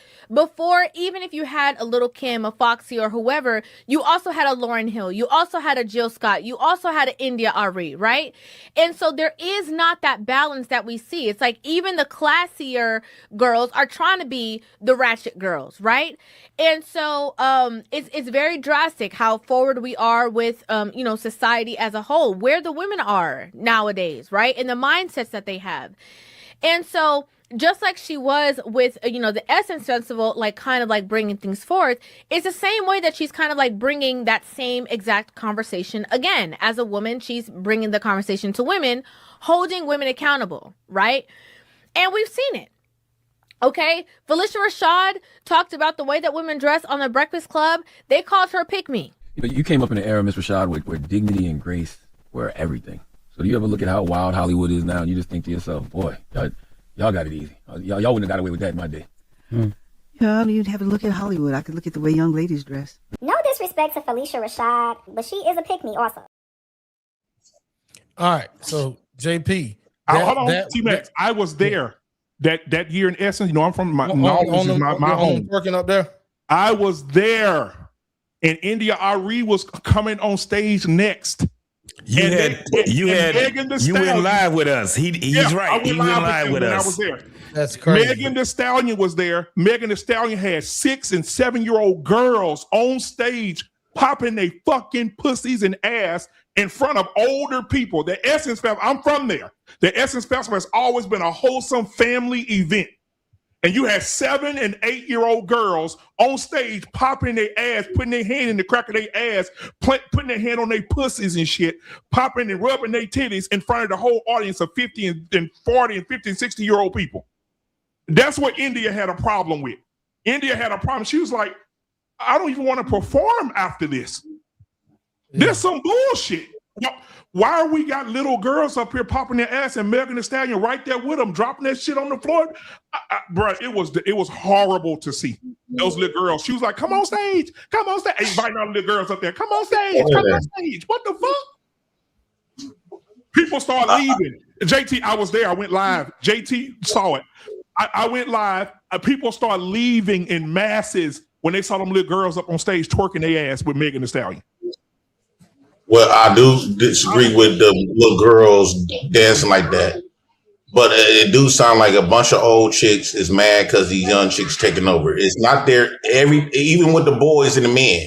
How older men act, we don't act like the older men. We not responsible for stuff like the older men was. I am. I think that this is their time. However, this is their life. However they decide to run their life, this is the youth life. However they decide to run it, I mean, it was the older people judgmental of y'all, right? They were judgmental of India Arie. It was a lot of stuff. It was a lot of stuff that they was doing that the older people disagree with. So that's just like us. A lot of stuff we was doing, the older people above us was disagreeing with. And now we disagreeing with. So I think that other people should just allow each generation to live their own. They're gonna figure it out for themselves. You getting upset, the only thing it's gonna do is affect you. You're not affecting them. You're not gonna stop it. Can we get Chrissy's take on it? I want to know what the women think, really. Yeah. I think it's sad, actually. Thank you. At the end of the day, we can't hear you, Chrissy. I can. We can. You can't. Oh. Hey, man, shut the fuck up. You act like a whole. Go ahead, Chrissy. I couldn't hear you. Your thing was low. JT and Liquor talking to it. It is. It is. I'm gonna let the little boy go and do what he do. I'm gonna let the little boy do what he do. Disrespecting the lady. Chrissy, go ahead. Stop being jealous and shit. Weak ass dude. Go ahead, Chrissy. At the end of the day, it's sad though, because this is what you look like a bitch. This is what society has come to when it comes to this is what they feel is the norm. Twerking and all of that other shit. That's not acceptable at all. Nothing ladylike, nothing that just shows you just don't have no standards or no morals for yourself. Chantel. And all these niggas that talking shit about it gonna want to be in their inbox trying to play dick. Nobody want to hear that goofy ass shit. Jay Prince. In them DMs like a motherfucker. Hold on, Jay Prince. There was a little Chantel. We want to hear from Chantel, but Chantel, before you go, there was a little girl, and it went viral. A little girl at the daycare that did a talent show, and the little girl started singing "Sexy Red" verbatim. Yes. Hand on your knees, twerking, grabbing her pussy in front of it, and all the other kids up there doing this here. These kids were 4 and 5 years old talking about booty brown and fucking beat the pussy up and all this shit. And they 4 and 5 years old. JP, what are we doing? This an influence on our babies. Doodoo Brown in the 80s and the 90s. Doodoo Brown. That's why we don't hear. Hey, we can move it for somebody else. JP had it. JP said what he was gonna say. We can move to the the next person. Jay Prince, guess what though, Jay Prince? In the Damn. 90s, hold on, Jay Prince. JP, hold on. JP, hold on, bro. We gotta have one mic. In the 90s, Jay Prince, you had I'm talking to that whole ass nigga. Hey, Jay Prince, hold on, Jay Prince, you talking to me. In the 90s, you talking to me, Jay Prince. In the 90s, Jay Prince, on the radio, you had Keith Sweat come on first. Then you had 2 Live Crew. After 2 Live Crew, you had Tony Braxton come on, Whitney Houston come on. There was a fucking balance. Everything on the radio now is pop that pussy, shoot a nigga, kill a nigga, fuck a nigga, pop that pussy, play in that booty hole. Everything is that now. Ain't no love songs no more. Ain't no shit you can play for your chick no more. I agree, but it shouldn't have been exposed in the first place. So you can't just make it seem like their generation was way better. No, they had some fuck that started with them. Only thing these girls is doing is some shit that they grandmas them done passed down. It's bullshit. Can we go to the next person? This nigga talking shit. Yeah, hey, Ronnie Woodham. Let's get Ronnie Woodham in here, man. Go ahead, Ronnie. Shit, India Arie, that's one of my favorite artists of all time. So I know she coming from legacy and heritage regarding, the culture side of it. So I try to pay attention to her for the most part, and seeing the stage like that, the way that it went down, the way it happened, it makes sense why her feelings were her feelings. But to that aspect, it sounded like a bunch of facts still. We've accepted this, then that's what we accepted. Every time we turn the fucking radio on or TV on, that's what we see. So culturally, I guess we have accepted it. But this ain't nothing new, because money, power, respect is what you need all the time. That shit been around for decades. And back, Lil' Kim didn't have kids on stage though. Like, she didn't have that part. I mean, she might have threw up on stage and questions got asked and shit like that, but she didn't never have 6, 7-year-olds on stage doing the same thing she was doing. And we just straight up fucking mass producing that shit. Yep. There's something wrong with that. All right, Hink, then we going to JT. Yeah, look, man, this is bad, man. It is bad, and unfortunately, this is more reasons why people do call our black culture trash, because of situations like this, and we okay with. Unfortunately, you got parents promoting this bullshit. Well, the intake that some of these kids see, man, and there's nobody having conversations with the kids about, yeah, that's not what we should be doing, how we should be moving. I don't understand it at all, but that's just lack of parenting, man. Piss poor parents are going to allow poor things to happen. So then you wonder why your kids acting bad, because you're a bad example. No leadership, no structure in the house at all. So these kids gonna act a goddamn fool. So when they get like this, I can't be surprised. When these little girls are out here doing these adult type things and they get pregnant early, I can't be surprised, because look at what they're listening to. Look at how they moving. And unfortunately, they don't have good role models. Their role models is a mother who ain't shit. So if you ain't got an ain't shit mother, you're going to have ain't shit kids. And you're going to have an ain't shit ass daddy, because he's nowhere to be found. So that's what I'm saying. That's why your bloodline is trash. And it's going to continue. It's going to continue. It's not going to stop until somebody actually stands up and breaks this goddamn tradition, this negative tradition, bad tradition. Until it happens, it's going to be business as usual. It's unfortunate we are looked at like this. And as far as the India Arie situation, no, like I said, she wasn't going at, but it's just the whole dynamic of the whole situation that they made this song of the summer. Why would this song be the song of the summer with the messaging in it? You know why they okay with that? Because these white folks are pushing this bullshit, and they okay with letting us do this, us looking foolish, so we could continue to be their entertainment. We're the court gestures, and that's all they care about, man. I landed there. Hey, Hank, you know what'll break your heart? Take a Bluetooth speaker, put it in a kindergarten class, and walk out. Go around the corner and put on Spin That with no teacher in there. As soon as the beat come on, it's gonna be 5, 6-year-old girls that said, "Where all my scamming ass niggas at?" Get lit. The first fucking thing they're gonna say. I promise you. Hey. Because they mama letting them listen to it. There's videos on TikTok, y'all. It's heartbreaking. It's videos on TikTok where 6-year-old girls are on the floor and their mamas are recording this shit. Their mamas recording this shit.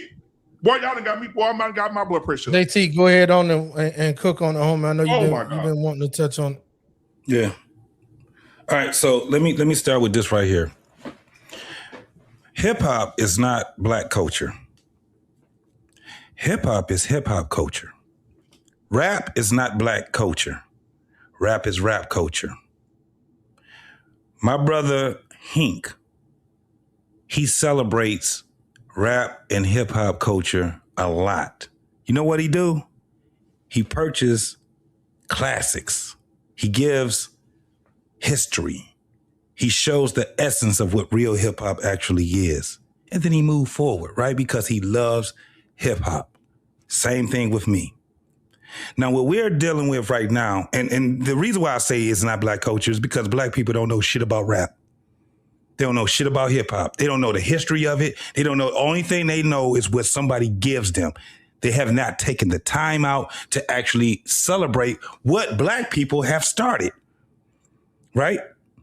So what I'm saying is that when we're talking about this whole thing of hip hop, we got to stop. And me, Hink, and a couple of other brothers that's my age, we've heard this shit since the birth of hip hop, that hip hop ain't shit.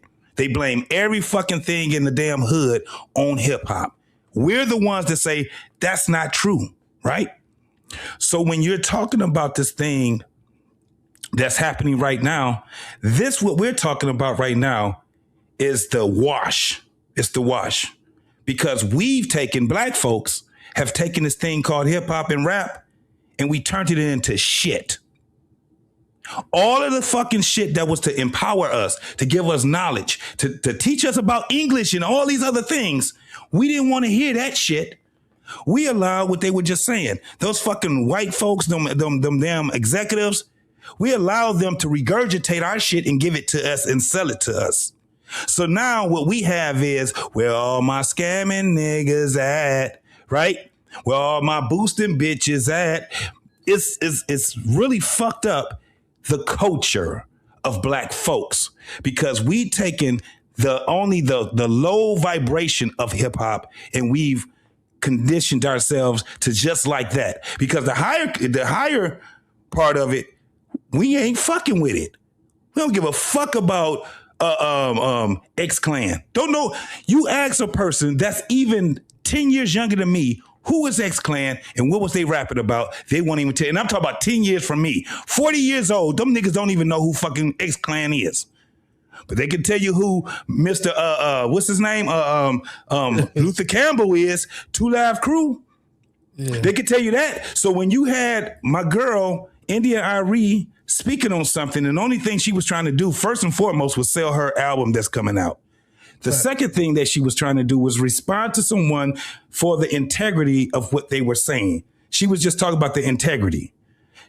She also pointed out, don't boycott, but just use your senses. Is this a good song to you or is it not? Right? But then you had two of the worst motherfuckers that we can ever have as a spokesperson for us as black folks, especially in hip hop. Luther Campbell, Luke Skywalker to most, and Trick Daddy. And they said the most horrific shit about India Arie. And you like, nigga, what the fuck are y'all talking about? This is what we have.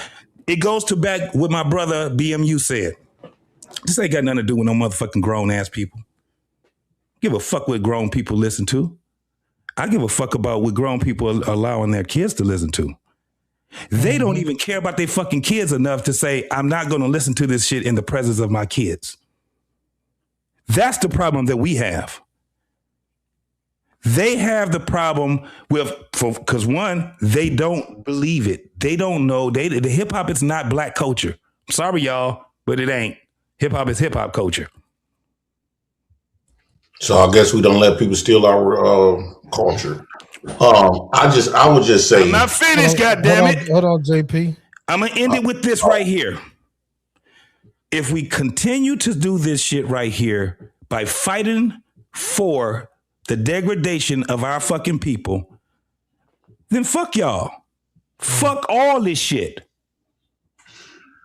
Yeah. And I end with that. Hey, real quick before you go, JP, we're gonna let you touch on it. Then we're gonna breeze around the panel and see if anybody else got any lasting words on this one. But I do want to highlight what Chicago Real is saying right here, man. Radio programming director, right? You don't even know what you like until corporate tells you. So the reason being these songs come out, he's preaching on that. The reason being these songs come out, like think about it. There's a lot of people who are independent and put their own shit on Apple Music or put their own shit on Spotify and all these other streaming platforms, and we never hear that shit. It could be a banger.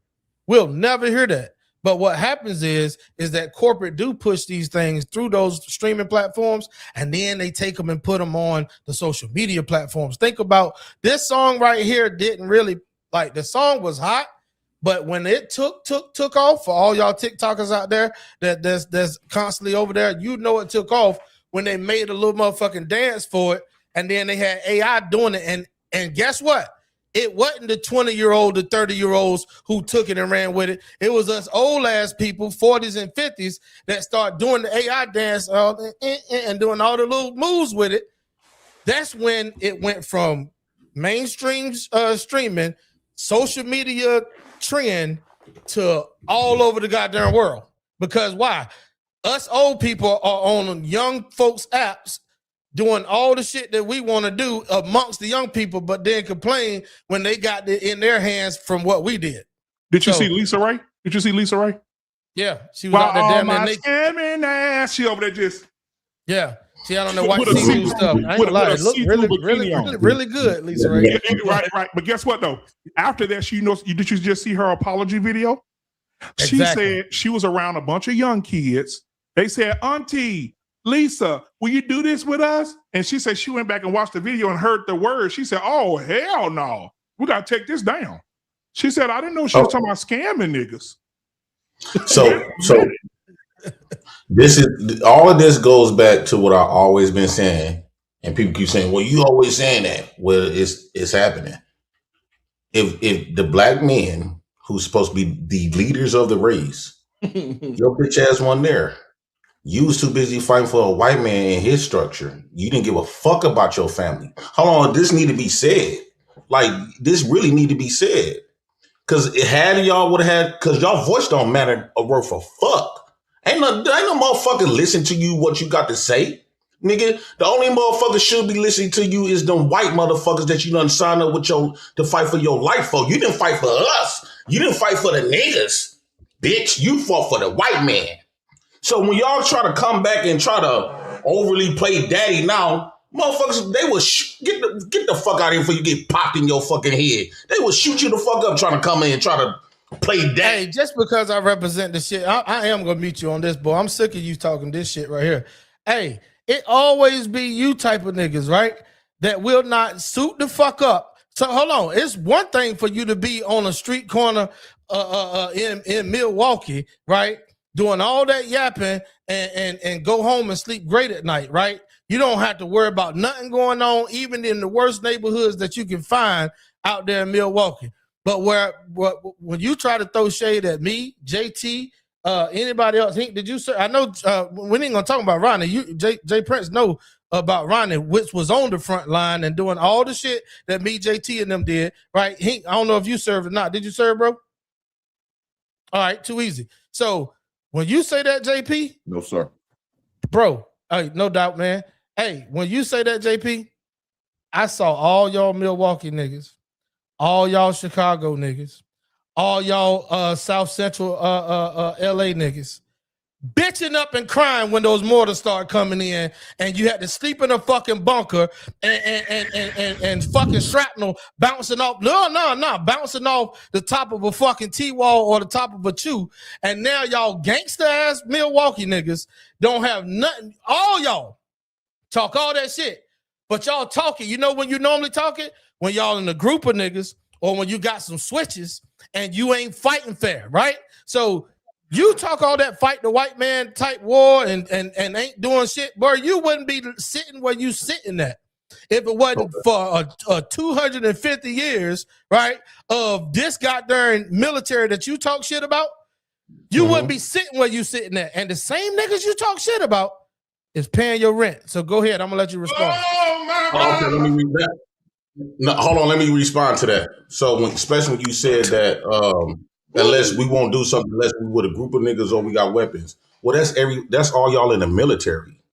Y'all got more weapons and need 1,000 motherfuckers. Y'all ain't up there social by But we yourself. fighting 1,000 motherfuckers. Y'all need 1,000 motherfuckers for one person. Go ahead. Because most of y'all did not fight. 95% of the veterans did not do a motherfucking thing but talk. Y'all got participation trophies. Oh, that's 95%. And the mere fact that y'all over there and you for fighting for a man, Chantel, you a want group of men that remove you from your motherfucking house. You put his shit first. No, I'm talking about away from Jay Prince. You be on the other side of the panel. So it's strange to me. Let's just say we is pussy.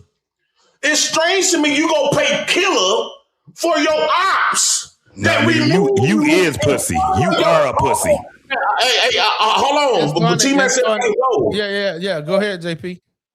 They hold your ass from your family, and you thought it was a great idea to instead of go risk your life for your family that you created. You decided to go put that badge on and risk it for your opposition to suck his dick all goddamn day. T-Max, can I say something, T-Max? I don't respect that. Let me just say something. I'm about to kill this whole thing. Jay Prince. He literally let you get your shit off. Now he trying to speak. Go ahead, JT. This shit right here comes from a nigga that got arrested at nighttime, and the motherfuckers he went to ask and beg them to pay his bail because he couldn't pay a fucking $80 fucking bail was white men. He sat there and begs some white men at 3 o'clock in the fucking morning to pay his fucking bail. Fuck Jay Prince. I know he did. Fuck Jay Prince. And these niggas that nigga went live on live. This nigga went on live. He went live to do this shit. Jay Prince went on live to beg some white men to pay his fucking bail. This motherfucker right here, they were white men. They were fucking white men, nigga. This nigga begged some white men to pay. He couldn't even pay $80 to get his bail. This fucking criminal. At 3 o'clock in the fucking morning. Fuck this nigga. So what? So it still don't take away that here's you was sucking them niggas' dick.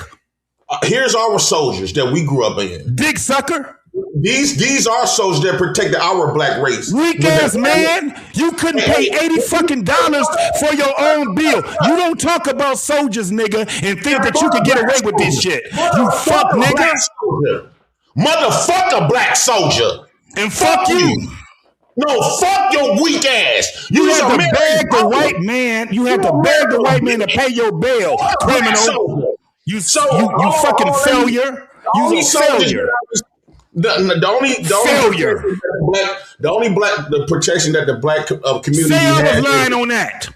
Hey, T-Max, can you shut him up? You just told me to hold on and let this motherfucker speak. You got to clean your house. But being you. So these are the only people that I respect that protected the black race. The black race that was still in the ghettos. The GDs, the Vice Lords, the Crips, the Bloods, the New Breeds, the Blackstones, Willie Lord, Larry Hoover, them, Tookie Williams. All them niggas was the niggas that protected the black race. Motherfucker black veteran. Fuck a black veteran. Damn, you disrespectful. Ass bitch. Fuck a motherfucker black veteran. Jay Prince, you saying fuck T-Max? You saying fuck T-Max? Hey, look, man.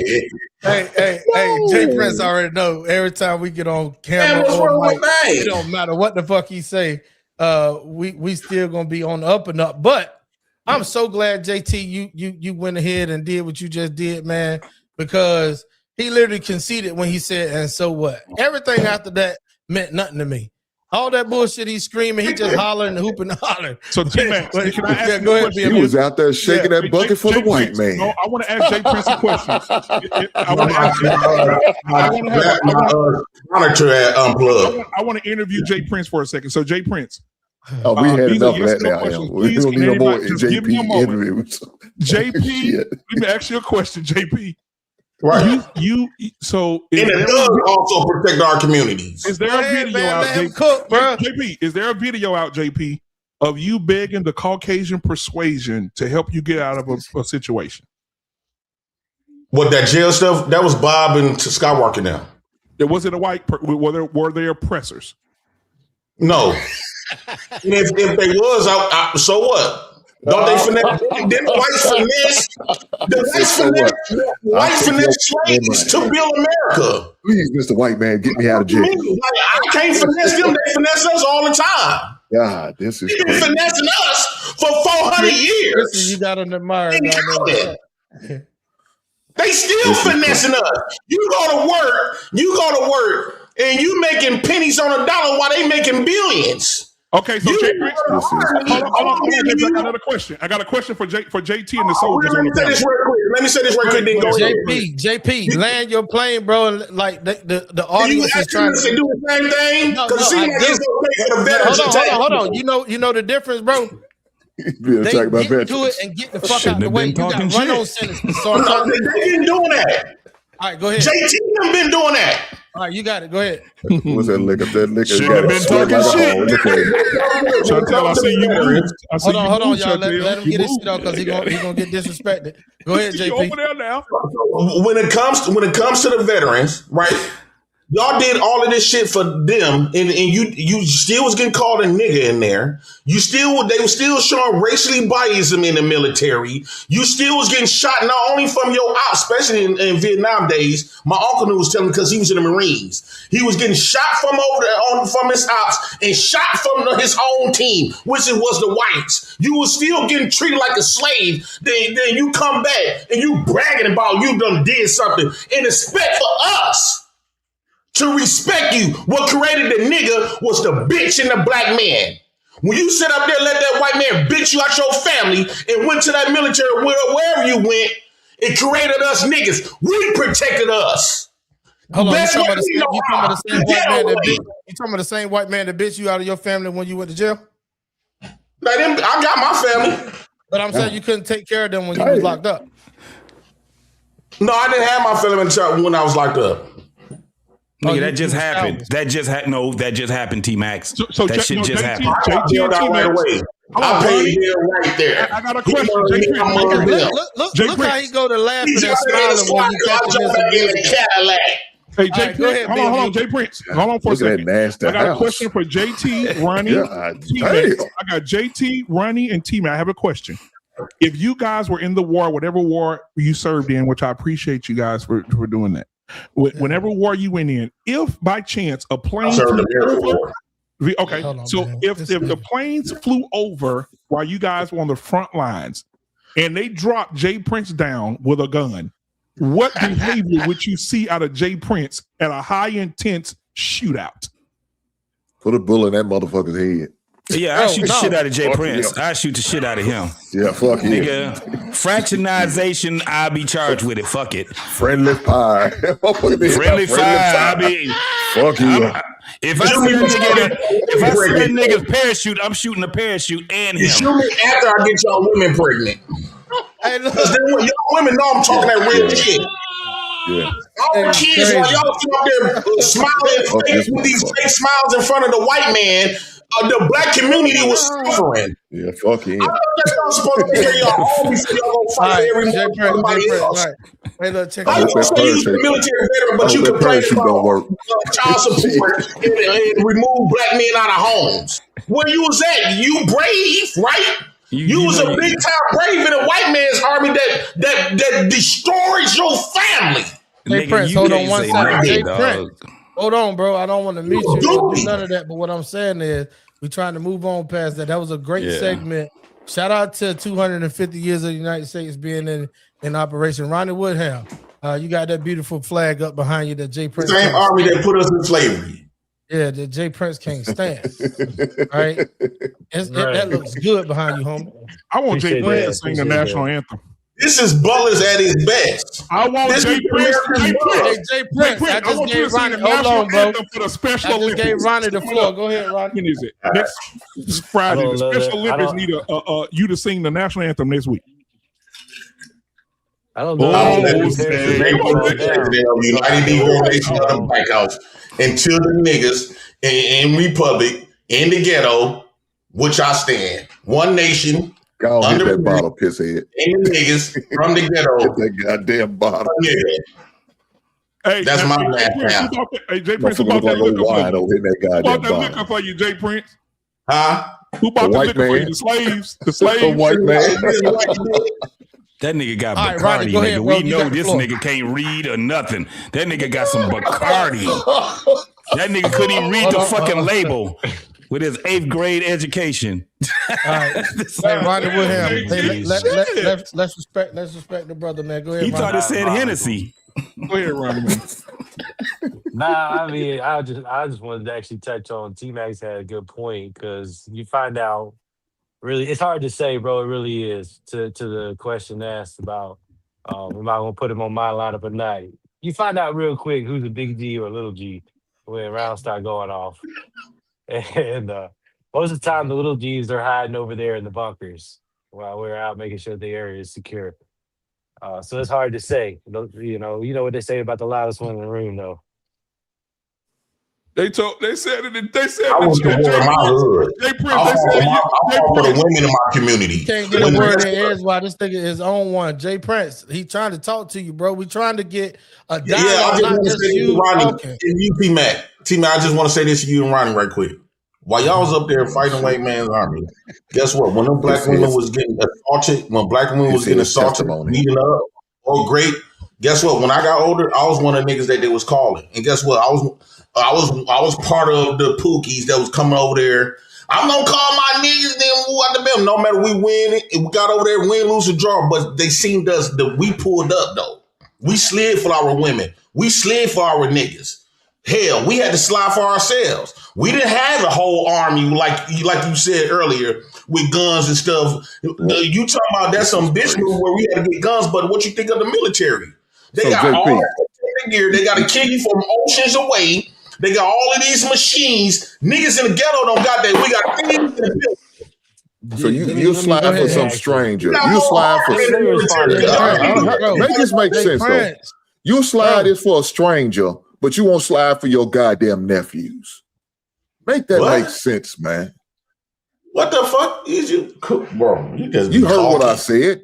You'll slide for a strange ass tackhead woman who don't give a shit about your broke ass, but you won't slide for your nephews and try to take them in and try to mentor them or give them some type of leadership or guidance.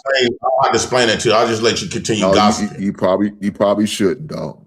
I don't have to explain gossip. Because I see you as if they was you the type of role model, I see why they're in that predicament, man. Wow. God be with their soul. Shout out to everybody that was in the chat God be tonight, with their man. soul. We were right above the 3-hour mark. Listen, this has been an awesome ass live, bro. I'll tell you right now, like I said from the beginning, shout out to BMU, Black Man Unfiltered Network. Shout out to JT.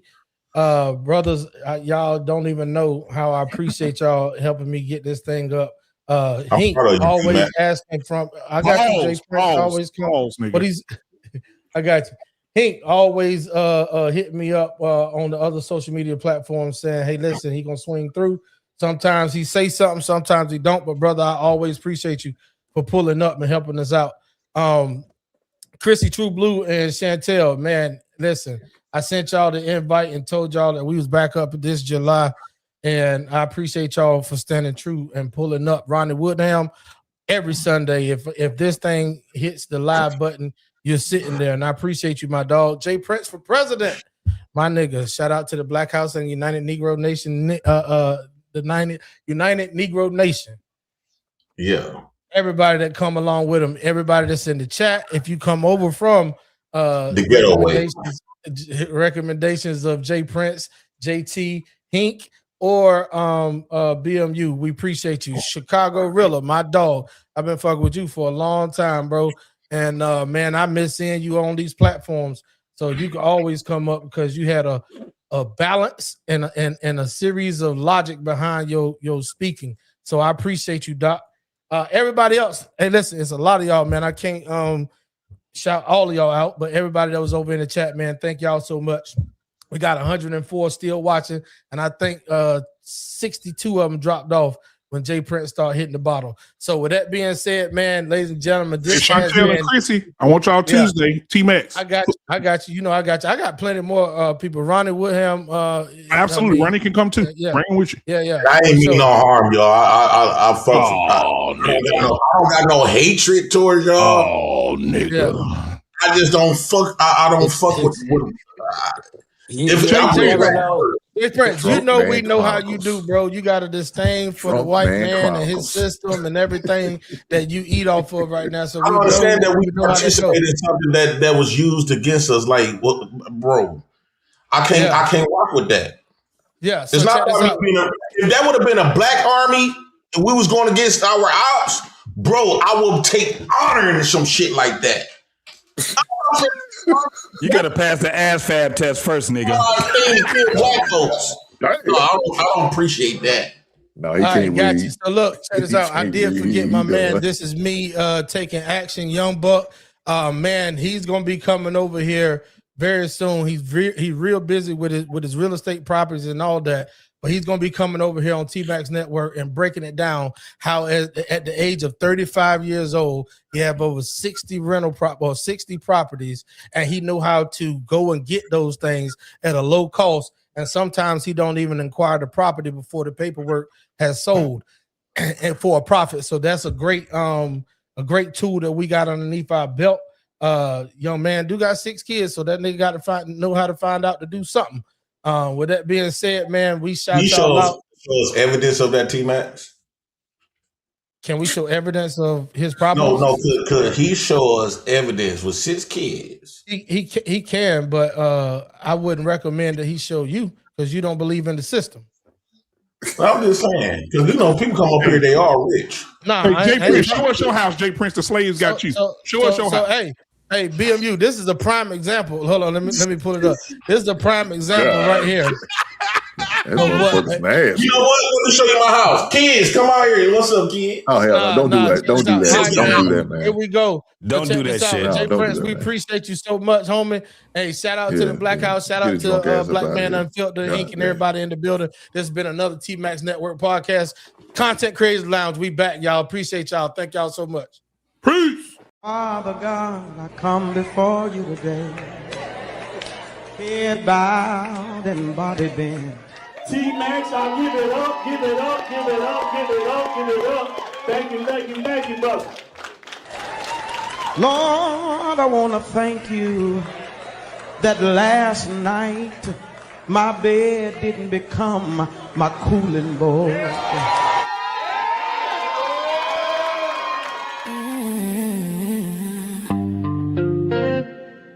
Welcome to the Content Creators Lounge. Curated by T-Max, yeah, you know the name. Powered by T-Max Network, where creators speak freely and authentically.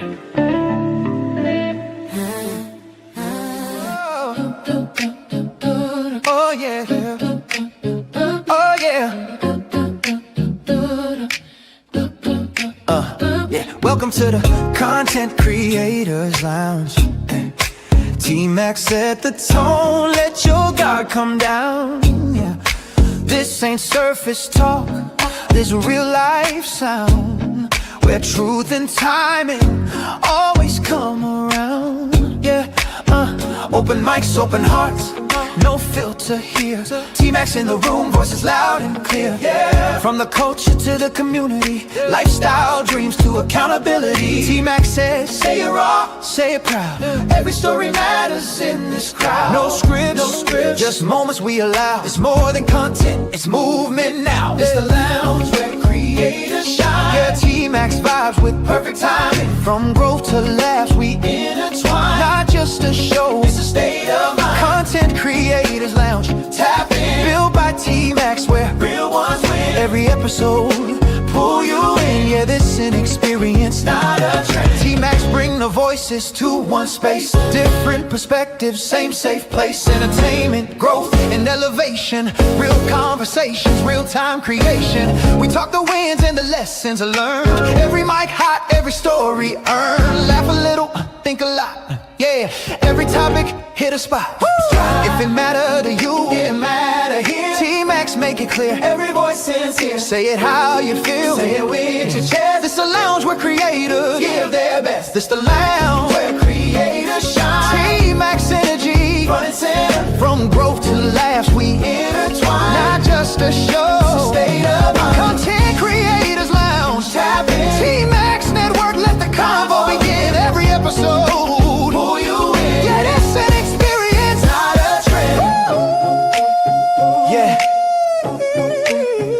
Network.